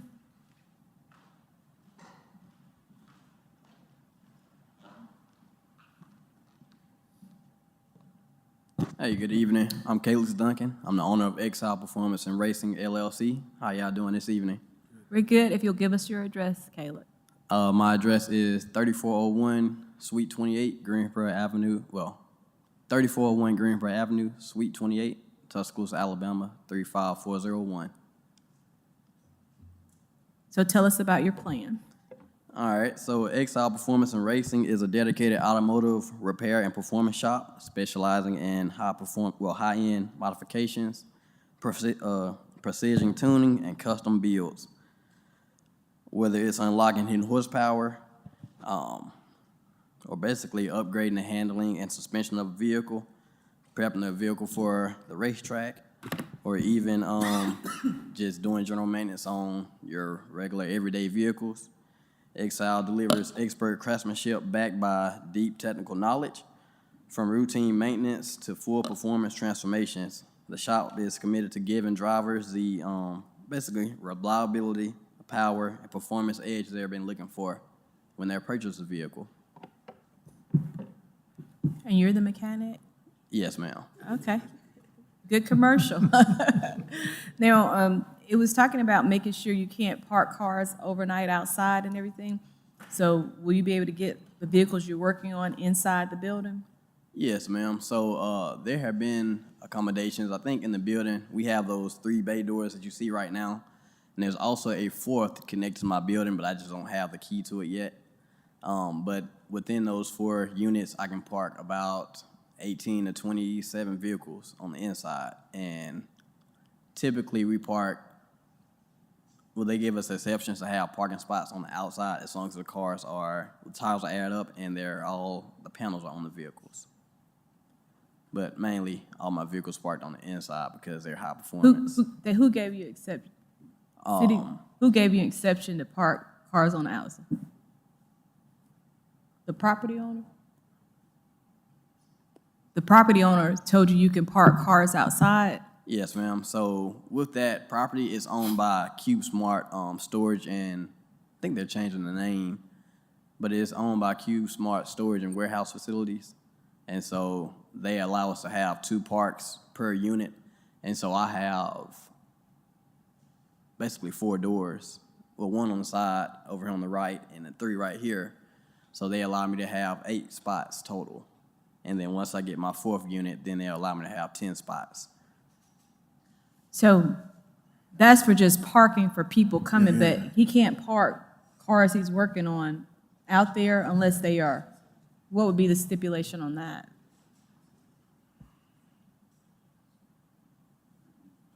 I'm going to pull up our regulations for light vehicle repair.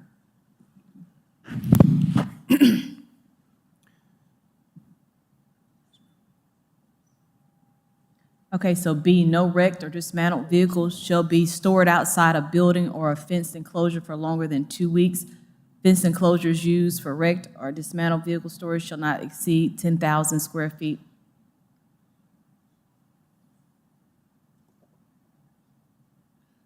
So are you storing, I guess the question is, and I'm not understanding, you say you have 3, it looks like 3 bays, but you said 4 bays. And you can store, you're gonna have cars inside each of the bays, working on, obviously. But you're not, are you doing any work on vehicles outside of those bays, in the concrete area outside where like customers would park?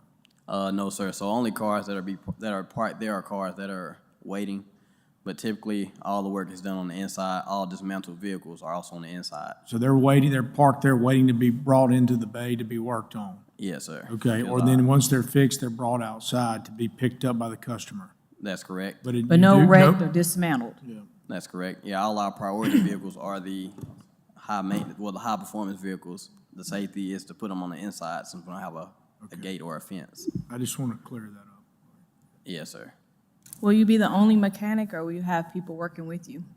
So right now, there's only one other mechanic besides me, and so it'll just be us 2, and then we're trying to find a 3rd technician, but it won't be anytime soon. I better use the right term. He said technician, not, I'm sorry, technician. Okay. Oh, that's fine. That costs a little more money when you're a technician. That's correct. Any other questions for this petitioner? I got a question for the city. Has there been any opposition? We've not received any public comment. Okay. What are your hours of operation? So our hours of operation is typically going to be 8 a.m. to 6 p.m. Typically, if we are working later, because we service a lot of the Alabama football players or people that just go out and race, so they'll have the vehicle dropped off. A lot of times football players, they want their cars fixed like that. So if I'm not at my other job at Mercedes, then I'm typically at the shop and we're working on the inside, doors closed, but we're always gone by about 10 p.m. We know with high performance cars, there's a lot of noise.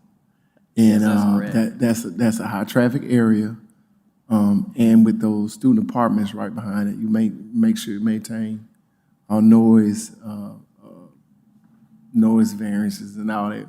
With the city, you will make sure all that is together, sir. right? So we follow all the noise ordinances. Ordinances, yeah. Yeah, so typically anything that's loud or that's going to leave or be moved, we'll make sure it's started up in the bay door and it's immediately taken off of the property. But typically, anything that's going to be loud, we don't start it up after 6 p.m. Okay. Okay. That allows for study time for the student and any residents that may be in the area. Any other questions for this petitioner? Thank you so much. Thank you. We don't have anybody signed up to speak for or against. Is there anybody in the audience that'd like to speak for or against this petition? At this time, we'll close public comment and go to board comment. Yep, I'm fine with the request. Looks like he's got ample room to park cars and get them in and out. I have no issue with this special exception. I think the petitioner understands that all the vehicles is to be worked on inside the bay, so I have no issue. I agree with my fellow board members. I think he has a great plan. He understood the questions and had answers for us. And he is a technician, so I know he's going to handle his business. So I have no problems with this petition. Yeah, I have no issues. I'm in favor.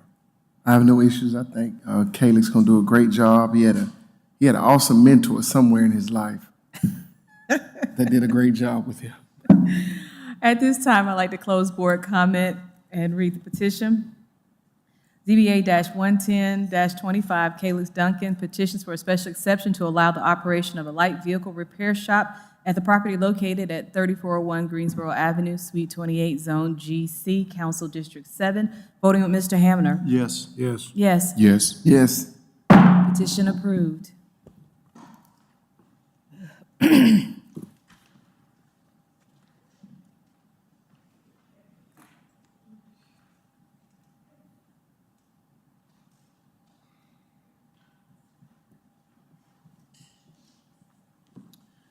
All right, moving on to our short-term rentals tonight, starting with ZBA 112, Tide Legacy Properties LLC, petitions for a special exception to allow the short-term rental of a property located at 1314 15th Avenue, zoned SFR 3H, Council District 4.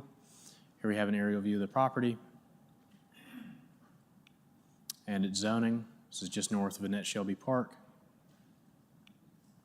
We have short-term rentals in the area. And this is a view of the property from the street and the driveway a little further in.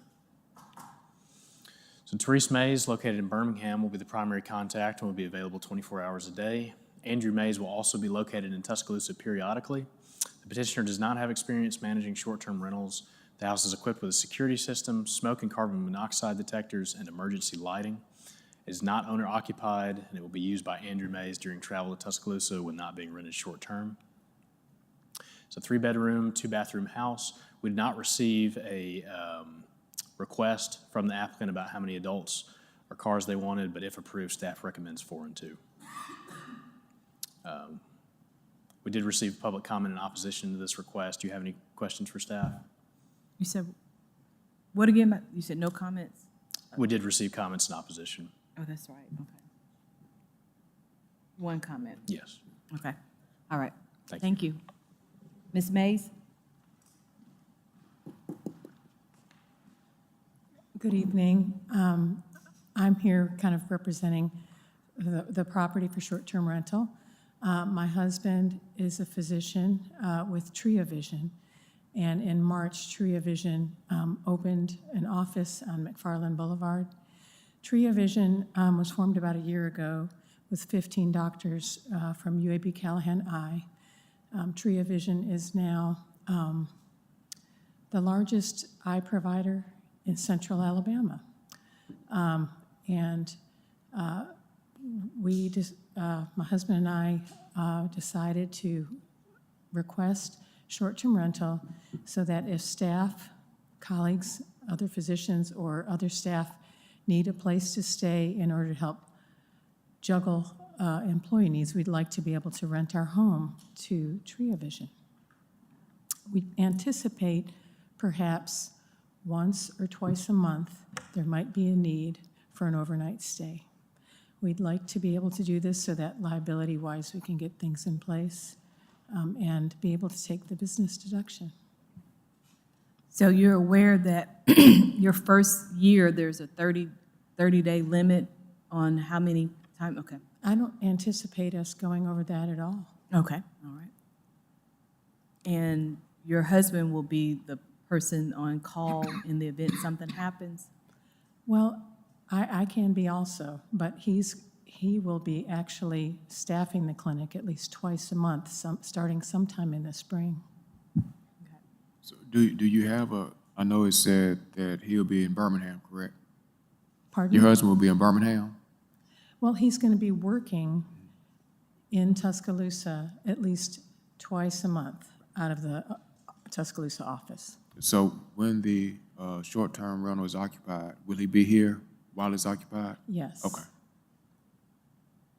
But he won't be staying in the home while, he'll have somewhere else to stay?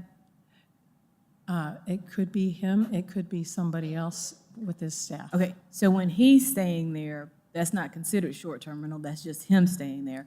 When somebody else is staying there, if there was an emergency, they would have to call you all in Birmingham. You don't have anybody that's local that could take the call?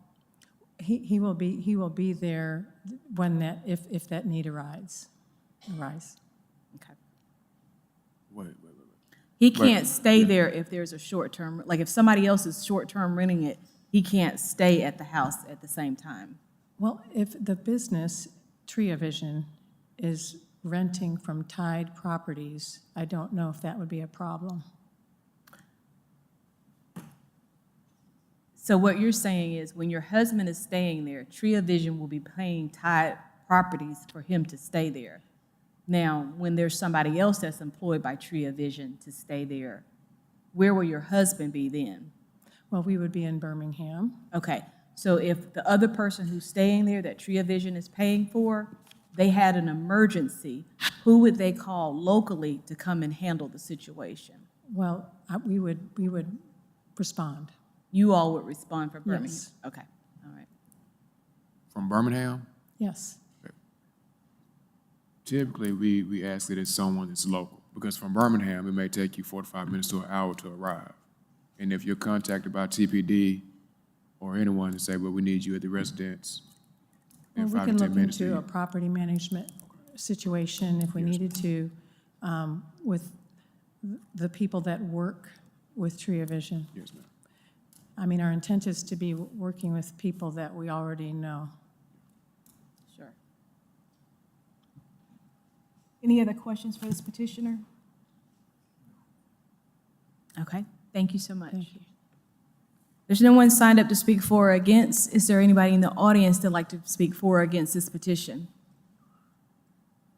At this time, we'll close public comment and we'll go to board comment. Mr. Hamner? Yes, I'm generally supportive. I am concerned about contact being an hour away. So possibly having property management agreement with someone who can respond quickly would be my preference. I'm supportive. I have no issue with this. There's others in the area. I have no issue.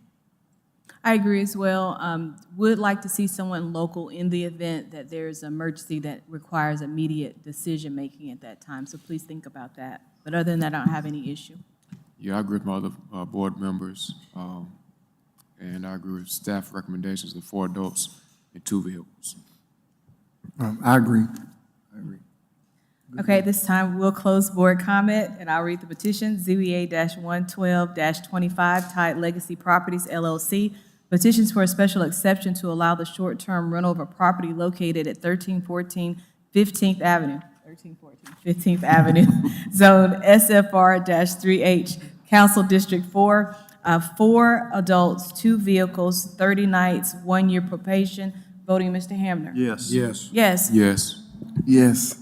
Petition approved. Y'all catch that? 13, 14, 15? 13, 14, 15. All right, ZBA 11325, Kim Roberts petitions for a special exception to allow the short-term rental of a property located at 1312 12th Street East, zoned SFR2, Council District 5. Here we have an aerial view of the property and its zoning. This is just west of Texas Roadhouse and Aldi. And short-term rentals in the area. This is a view of the property from the street. And a little bit better view of the parking. So Bama Vacation Rentals will be the primary contact, will be available 24 hours a day in case of emergency. Petitioner has over 20 years of experience managing short-term rentals.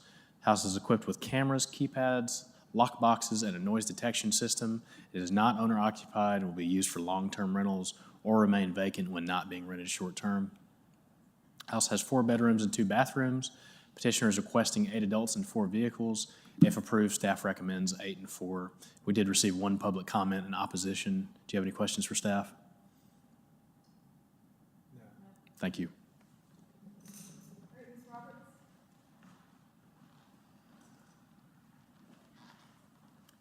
Hello, Kim Roberts, 46 Sherwood Drive, 35401. This family lives out of state. They have a son on the football team, and so they will be actually using it during football season most of the time.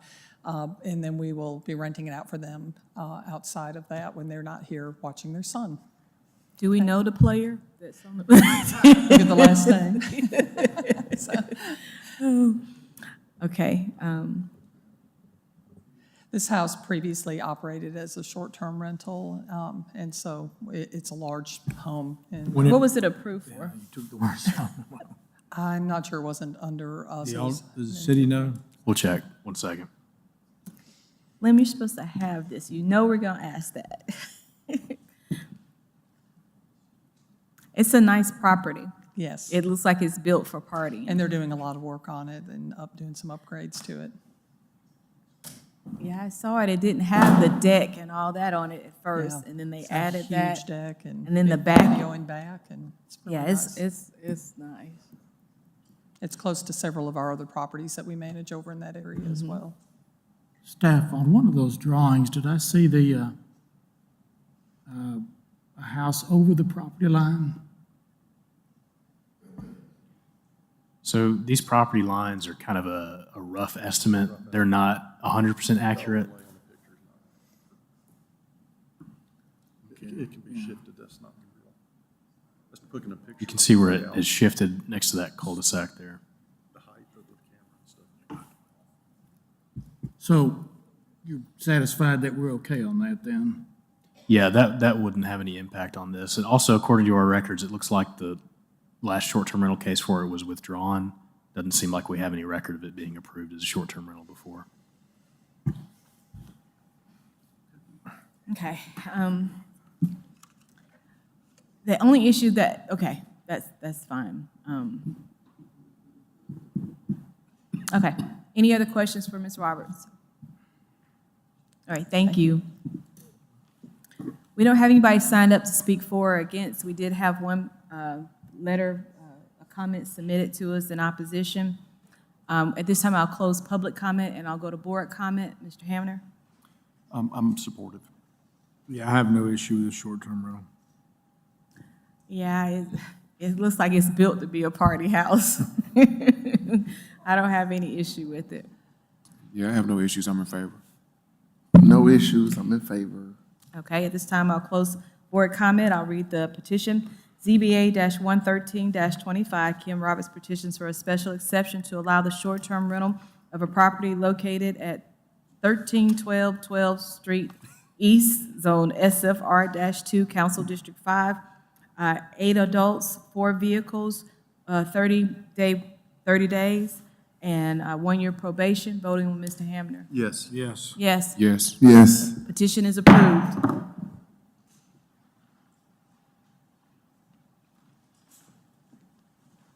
All right, moving on. ZBA 11725, Ben Uzel petitions for a special exception to allow the short-term rental of a property located at 1007 Almond Avenue, Zone DHEH, Council District 5. Here we have an aerial view of the property and its zoning. Here we have active short-term rentals in the area and a view of that property from the street. Ben Uzel, located in Tuscaloosa, will be the primary contact and will be available 24 hours a day in case of emergency. Petitioner has 5 years of experience managing short-term rentals. House is equipped with keypad locks and is not owner-occupied. Will be used as a second home when not being rented short-term. House has 4 bedrooms and 2 bathrooms. The petitioner is requesting 8 adults and 4 vehicles. If approved, staff recommends 8 and 4. We did not receive any public comment. Do you have any questions for staff? Thank you.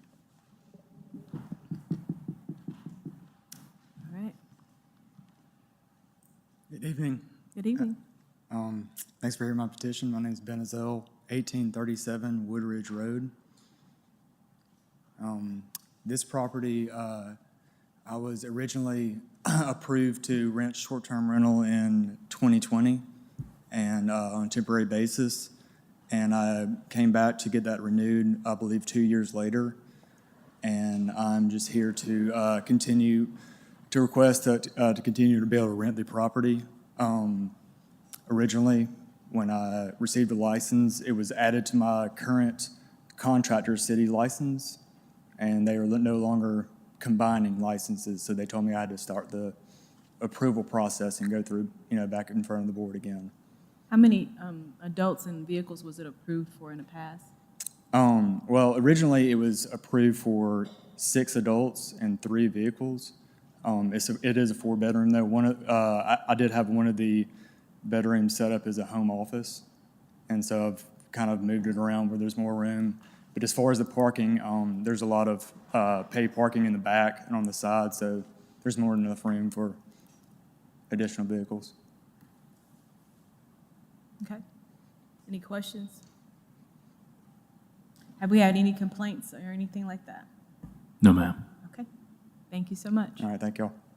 There's no one signed to speak for or against. Is there anybody in the audience that'd like to speak for or against this property?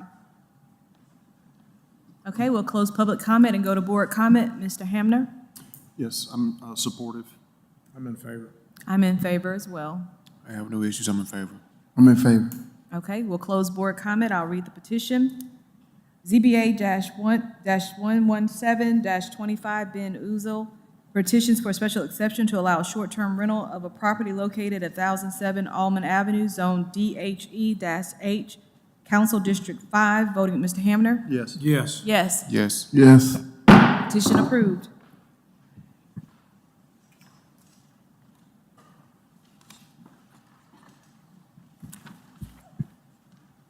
All right, moving on. ZBA 11825, Brian Blocker, petitions for a special exception to allow the short-term rental of a property located at 12 Dogwood Lane, zoned SFR1, Council District 7. Here we have an aerial view of the property and its zoning. This is just south of Skyline Elementary.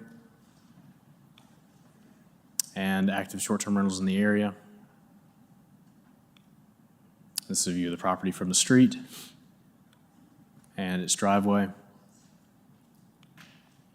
Brian Blocker, located 15 minutes from the property, will be the primary contact in case of emergency. Petitioner currently manages 2 short-term rentals in Tuscaloosa. House is equipped with keypad locks, cameras, and noise monitors. It is not owner-occupied, and it will be used for long-term rentals or remain vacant when not being rented short-term. It's got 3 bedrooms and 2 bathrooms. Petitioner is requesting 6 adults and 3 vehicles. If approved, staff recommends 4 adults and 2 vehicles. We did not receive any public comment. Any questions for staff?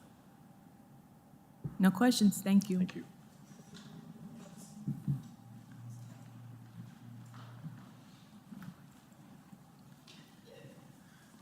Good evening. I'm Brian Blocker, live at 11435 Stella Way, Northport. Petition for this to use as a short-term rental. Like I said, we own and operate 2 already. I think we're in good standing. This was previously a short-term rental with many reviews and also in good standing. Okay. Any questions? Are you good with the staff's recommendation of 4 and 2? I would like for 6 and 3 if possible. I think you can get them in there fine side by side at the end. The staff has recommended 4 and 2 because of the driveway, and so you're okay with 4 and 2? Okay. All right, thank you. All right, thank you. Any other questions? No, is there any opposition? Nobody signed up to speak for or against? Okay. We'll close public comment and we'll move to board comment. Yeah, given it was short-term before, I'm supportive. No issue with staff's recommendation. I agree as well. Staff's recommendations 4 and 2 because of the parking situation. I have no issues, I'm in favor of staff recommendations. I'm in favor of the staff recommendation. Okay, we'll close board comment. I'll read the petition. ZBA-118-25, Brian Blocker, petitions for a special exception to allow the short-term rental of a property located at 12 Dogwood Lane, Zone SFR-1, Council District 7, 4 adult, 2 vehicles, 30 nights, 1 year probation. Voting with Mr. Hamner? Yes. Yes. Yes. Yes. Yes. Petition approved.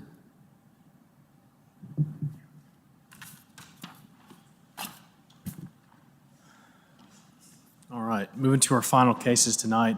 I'm going to present these together because it's the same applicant and location. Starting with ZBA 11525, Jaquan Winters, petitions for a special exception to allow a short-term rental of a property located at 23 Windsor Drive, zoned SFR1, Council District 5. Here we have an aerial view of the property and its zoning, just down the street from the Gateway Center, and short-term rentals in the area. Here we have a view of that property from the street. Jaquan Winters, located 8 minutes from the property, will be the primary contact and will be available 24 hours a day. Petitioner does not have experience managing short-term rentals. The house is equipped with exterior security cameras, keypad locks, and a noise detection system. It is not owner-occupied and will be used for long-term rentals or remain vacant when not being rented short-term. The house has 3 bedrooms and 2 bathrooms. They're requesting 4 adults and 2 vehicles. If approved, staff recommends 4 and 2. We received 3 public comments in opposition and 1 in support. Do you have any questions before I move on? Okay. ZBA 11625, Jaquan Winters, petitions for a special exception to allow the short-term rental of a property located at 20 Windsor Drive, zoned SFR1, Council District 5. Here we have an aerial view of the property. This is just across the street from 23 Windsor Drive. And its zoning. And active short-term rentals. You can see 23 is right across the street. Here's a view of that property from the street. And driveway 1 and driveway 2. Jaquan Winters, located 8 minutes from the property, will be the primary contact and available 24 hours a day. No experience managing short-term rentals. It's equipped with exterior security cameras, keypad locks, and a noise detection system. Is not owner-occupied and will be used for long-term rentals or remain vacant when not being rented short-term. House has 3 bedrooms and 2 bathrooms. Petitioner is requesting 8 adults and 4 vehicles. If approved, staff recommends 6 adults and 3 vehicles, provided both driveways are utilized. We received 4 public comments in opposition to this case. Do you have any questions for staff? Thank you. Thank you. Mr. Winters?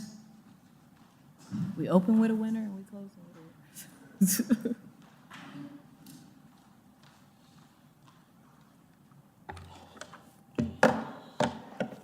Good evening, Jaquan Winters, 38 Eldorado East, Tuscaloosa, Alabama, 35405. I'm here asking for a short-term rental used at 20 Windsor Drive and 23 Windsor Drive.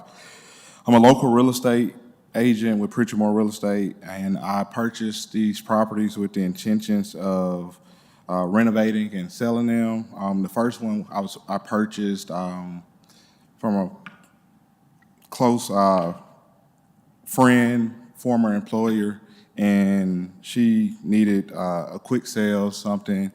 She needed a quick sale, and I was able to come in and help her out with that. And then while renovating that property, the property across the street, the owner passed away, and I was able to purchase that one.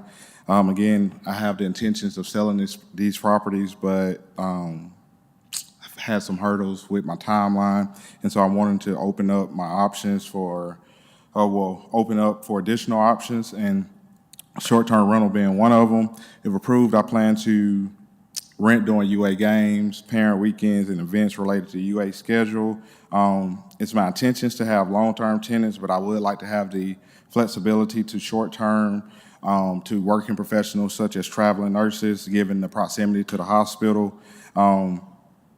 And I reached out to several of the neighbors surrounding the property, and I understand that they may have concerns, but it's my intentions to maintain the integrity of the subdivision. I will have cameras, noise monitoring devices, clear posted rules and regulations, and again, as you all saw, I'm less than 8 minutes away from the property, and I will be available 24 hours a day.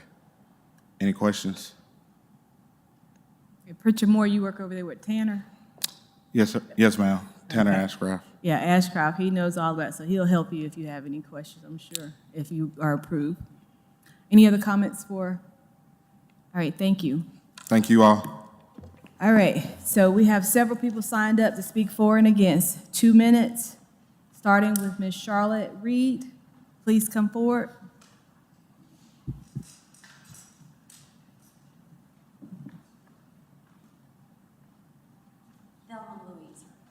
I feel like we're jumping the Grand Canyon. I've never done this before. No I'm problem. Charlotte Reed, and I live at 33 Windsor Drive. Been there for 43 years. This is? Mary Ruth Shores. I've been at 11 Windsor Drive since 1994. I've been in my residence for 43 years again. And I'm very concerned about this because that is a cul-de-sac that both of those houses are on.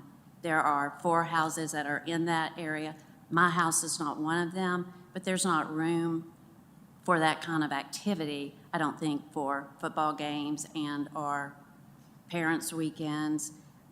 We have renters in our neighborhood. A long-term rental would be great with us because we're a community, excuse me, that we could have relationships with so that we get to know them.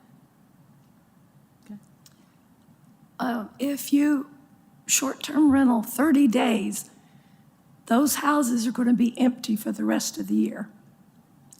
We have 3 properties right now that I know are rentals. One of them faces University Boulevard.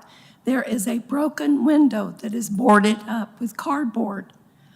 I have written a letter to the owner who lives in Birmingham and said, could you please fix the window? No response. I called the city. They sent representatives out to check it, and they told me there is no ordinance against a boarded up window. The other property that's rented in the neighborhood, the students didn't start partying until after midnight. They came outside 2 o'clock in the morning, and the number of cars that were counted there, some of the other neighbors that live closer can tell you how many cars were parked there. Houses that are rented, I have called the real estate agent and I have said, the grass needs to be cut. The shrubbery has not been trimmed. The bushes are taller than the roof. So when you have someone that is, like you say, 30 days if you get short-term rental the first year, because I've applied before, I know the rules. The houses are then going to be empty, those 2 in the cul-de-sac, for the rest of the year. We should not have to call the city to say the grass needs to be cut, the window needs to be fixed, it's broken. We should not have to do that. We should not have to call somebody and say the grass needs to be cut. You should not have a party with 30 or 40 cars on the street. They don't come outside and start partying till after midnight, 2 and 3 in the morning. Some of the people here probably have photos of those cars. There are police reports. And police reports. Do you have anything else? No. So I will say to you ladies, the good thing about short-term rental and the difference between short-term and long-term rental, a short-term rental, if they have a party like that and you call 911 and there's a record of it, 311 or 911 and there's a record of it, then when they come to be renewed, that is something we take very seriously. So we ask always, has there been an incident? If somebody's coming before us and they let us know, and if there's an incident, we usually don't renew them. Whereas with a long-term rental, they can do whatever. We have no control over that. Short-term rental, they have to park in the driveway. That's why you hear us say 2 vehicles and 4 adults, or 3 vehicles and 6 adults. If they park on the street and it's a short-term rental, you can report that. And you have more control over short-term rental than you do long-term, because any reports that they receive, they're not allowed to renew. Usually we don't allow them to renew. The repercussions for those people, though, that rent short-term and there is an incident, they're not invested in our community. They're here for a ball game. They're here for a party. And I like to party, too. I mean, I'm not against partying, but Sure. I just think that as a small community of elderly people, mainly, it's a lot. Do you understand? Thank you. It makes no sense to me, and I ask you why. You're going to put in sidewalks in Alberta, improve everything, but our neighborhood will go, the value will go down. I pay a tremendous amount of property insurance. The people that I'm paying the insurance for are saying your property is worth such and such, but they don't see what's in the neighborhood, the yards that need to be cut, the windows that need to be fixed. And I must admit, I was out walking. There were cars in front of one of the houses, and I asked the people, what do you know about this meeting today? One of the people, a lady, was the real estate agent. She was showing the house to a lady from Texas. And I said that we were having this meeting today. The real estate agent knew nothing about it. The lady from Texas said, they will not let this happen to us in Texas. It will only cause your values to go down. I have a question, Ms. Shores. Thank you. You mentioned that you had previously applied for short-term rentals. Yes, sir, I did. Were you approved? Long story, I have an art studio out back, and they inspected the art studio. I paid my $400. I got my fire extinguisher, et cetera, and they said, we're not quite sure that you're going to be able to rent the guest house or the art studio. And I said, okay. And then they approved me for the home. 30 days, so many cars, so many people. And they proceeded to ask me where I would go if I rented the property. And I said, I'll go out back and sleep in my art studio. Yeah. I have a bathroom, I have air conditioning, I have et cetera, et cetera. They said, no, you cannot sleep on your Right. property out back. And I proceeded to say, oh, I'll go to Huntsville and stay with my children.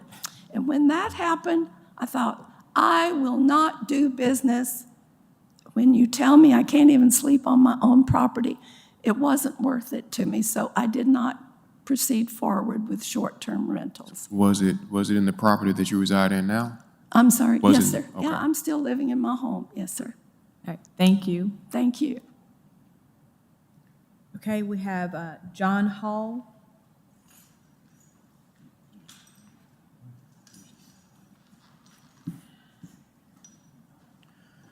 Good evening. My name is John Hall. I live at 21 Windsor Drive, right in between both of these properties. I have 6 jobs. My number one job is a school teacher. I've been teaching school for 29 years here in Tuscaloosa. But the secondary job that I have is I drive for Uber. And I drive all over this city. I drive everywhere. And you're going to tell me you go out at 2 in the morning and look at these houses and tell me that there's only 6 people in them, there's only 3 people in them? I've seen it. There's 20 people in these houses, and they're having a party. Now, most of the time, everybody else is having a party too. We live in a cul-de-sac.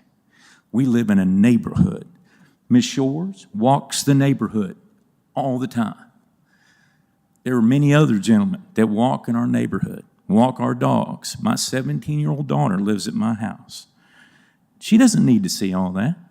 I don't even care if it's 8 times a year. She doesn't need to see that. And my next door neighbor, he's got a little girl and a little boy. Oh, little boy, he's 17 now. I understand people are trying to make money. And, you know, you buy a property and you can't sell it and you want to get something on the back end until you can sell it. I get that. But not at the expense of our neighborhood, not at the expense of what we call home. He doesn't live there. Yeah, 8 minutes away, great. But this is going to cause a problem. I guarantee you this is going to cause a problem. So I hope that y'all will at least, if you have to do something, grant him 1, if not none. 2, in a cul-de-sac, there's no room to park. And I guarantee you these kids or these parents are going to park in that cul-de-sac. And they're going to park on the street. And they're going to be up at 3 in the morning having a good time. And that's what Bama games are for. But I got to get up and go to work. Thank you for your time. Thank you. Andrea Hayes.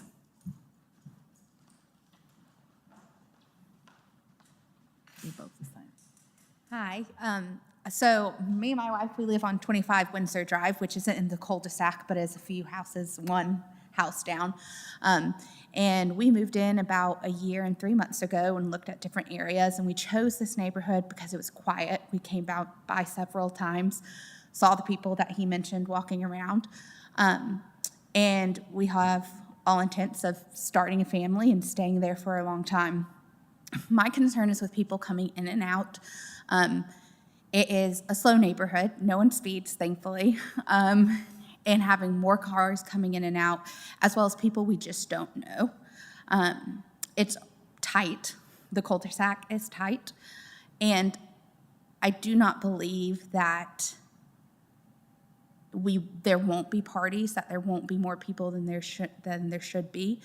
And I also think it will affect the feel of the neighborhood and the community that is already there. I understand it's close to UA and folks will be going to UA. It's just an 8-minute drive. Katie works at UA. She loves her commute. I work further away. But I just don't, I would, like they said earlier, would be okay with a long-term rental with somebody we can get to know. We've started to get to know our neighbors on our little part. Hank cuts our yard, for us. And it's very friendly, but I don't think having people coming out, in and out, will help with that at all. And I just have concerns like other people have stated, so. Thank you so much. Is there anyone else that'd like to speak for or against this petition that's here today? Okay. Mr. Winters, you can have comments and response.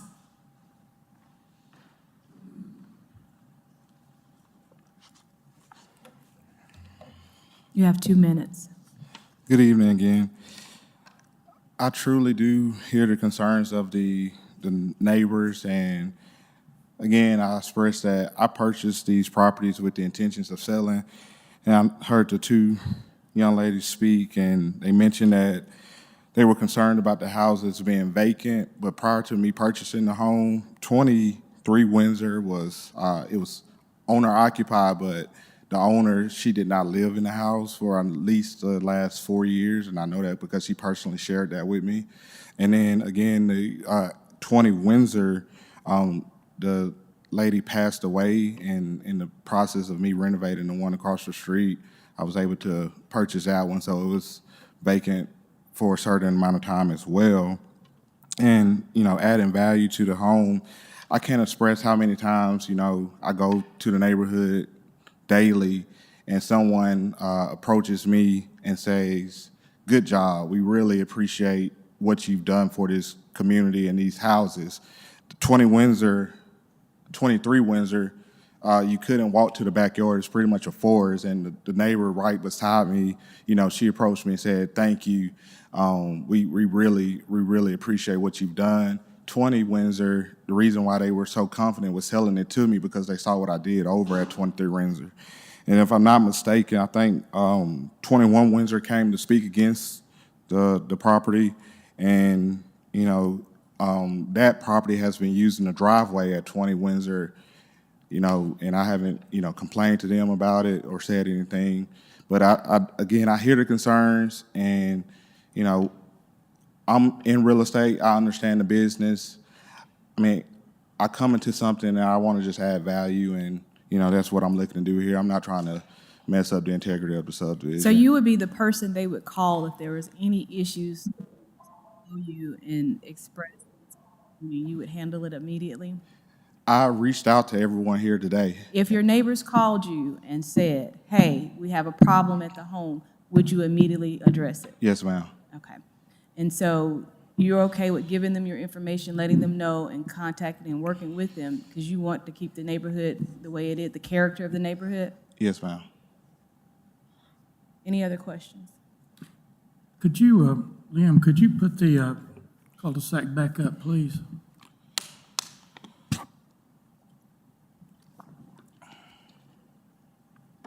And maybe zoom in a little bit more on that. I'm interested in where are the, if and probably when, there's more than whatever number of cars, at the minimum number of cars, and there probably will be some parties in there. Where are they going to park? Where are the cars going to be parked? Which property are you referencing? Either one. So you only can have the allotted number. If we approve 4 adults and 2 cars, there can't be a party with 4 adults and 2 cars. Like, that's all that can be there.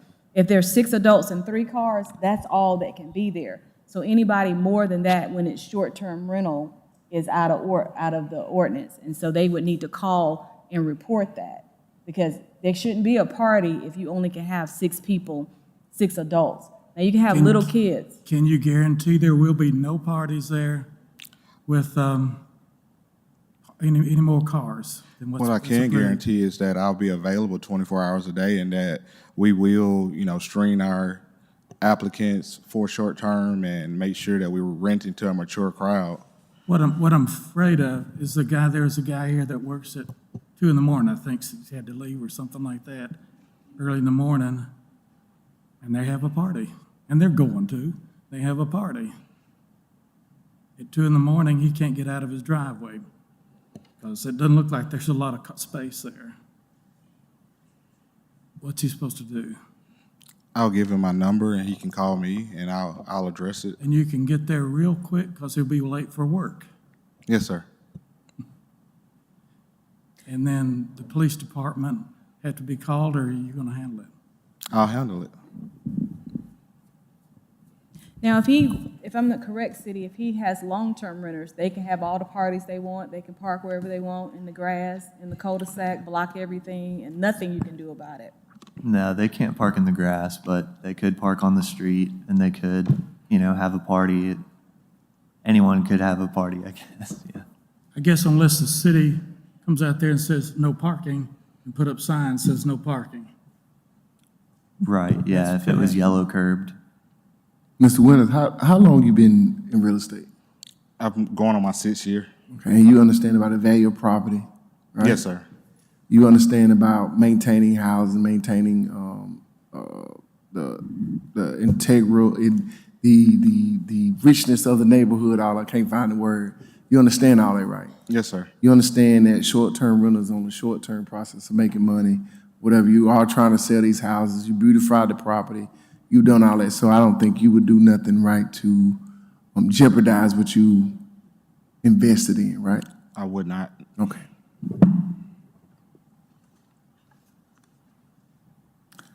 All right, any more comments for Mr. Winters? Any more questions? Thank you. Hey, thank you all. At this time, we'll close public comment, and we will go to board comment. Mr. Hamner? So I have personal experience with short-term and long-term rentals. I'd rather have a short-term rental next to me than a long-term, because long-term is going to park in that cul-de-sac, and they can do that. Short-term, I can call either the guy running it or they can call the city, and they won't get their license renewed. So. They say they can't hear you, Marty. Speak more into the mic. So I'm generally in favor, given it's limited, given that they have a set of rules, and if they're not met, they're not going to get it. Again, a realtor's generally fixing these houses up. He's made the comment he's going to sell them eventually or do long-term, and they're going to have to be fixed up. Usually when you have people come out and you start questioning the short-term versus long-term, and we appreciate your comments and y'all's concerns. The gentleman is in real estate, and he's been in real estate, it seems like, for a while, so he understands the value of a neighborhood and the importance of it. I'm 2 of them in the neighborhoods is tough than 1, which I agree with. I know I will not be in favor of a 8 and 4. I would be more in favor of something limited the first year, of more of a 4 and 2, at least for one of them, to limit the concerns of the number of parking and the amount of parties. So if we could come to agreement on something like that, I'd be more apt to vote yes. I agree with my fellow board members. I do hear your concerns.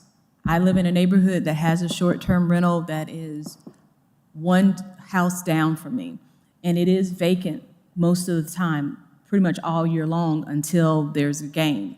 We really don't know when the person comes in and what they're doing or what's happening with the short-term rental.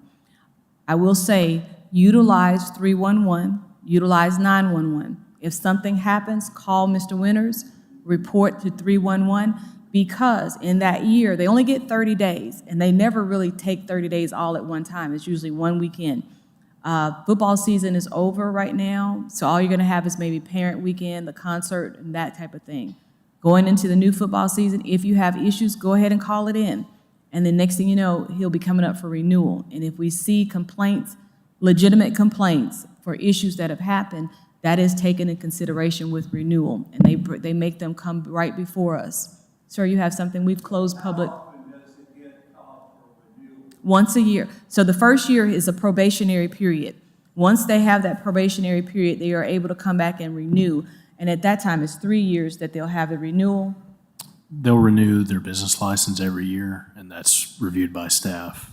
Oh, so then they review it every year, the business license, then they send them to us if there's a problem? That's right. So they would, when they go to review their business license, then they'll send them to us if there's a problem. Like they got several complaints, then they will come to us. No, sir, we've closed public comments. So we are advising you to do that. I'm in favor of like a 4 and 2 and a 6 and 3. I want to be friendly to the neighborhood. 2 is a lot. In living in between 2 of them, I can see that being an issue. But with those 2 driveways, I feel like you will have enough space with that home right there. Sir, we've closed We've already closed board comment. public comment, so thank you, okay? Sir? I agree with my other board members. I'm in favor. We've heard certain complaints as far as having parties and parking or what have you. Repeating what some of my other board members have said, short-term rentals, you have guidelines and rules you have to follow that you don't have to follow with long-term rental. So we've had residents say, well, let's go with long-term rental. Long-term rental is classified as anything over 30 days, correct? So basically with long-term rental, every 30 days, you can have a new person in that house. With long-term rental, there's no limit to the number of vehicles. So I can occupy a house and they can have 12 cars. They can have 6 in the driveway, 6 parked in front of your house, just not blocking your driveway. That's with long-term rental. Short-term rental, you're limited to 2 cars for one property and 3 cars for another. Mrs. Shores came up here and she was against short-term rental. However, she also stated that she had applied for short-term rental in the property that she's currently residing in now. So at one point in time, Ms. Shores was actually okay with short-term rental for a house in your neighborhood. So it all boils down to if there are any issues, if it's approved, like Board Chair said, contact 311, file a complaint, and if there is an issue, it will be notated, and once renewal comes around, more than likely it won't be renewed. So I'm in favor.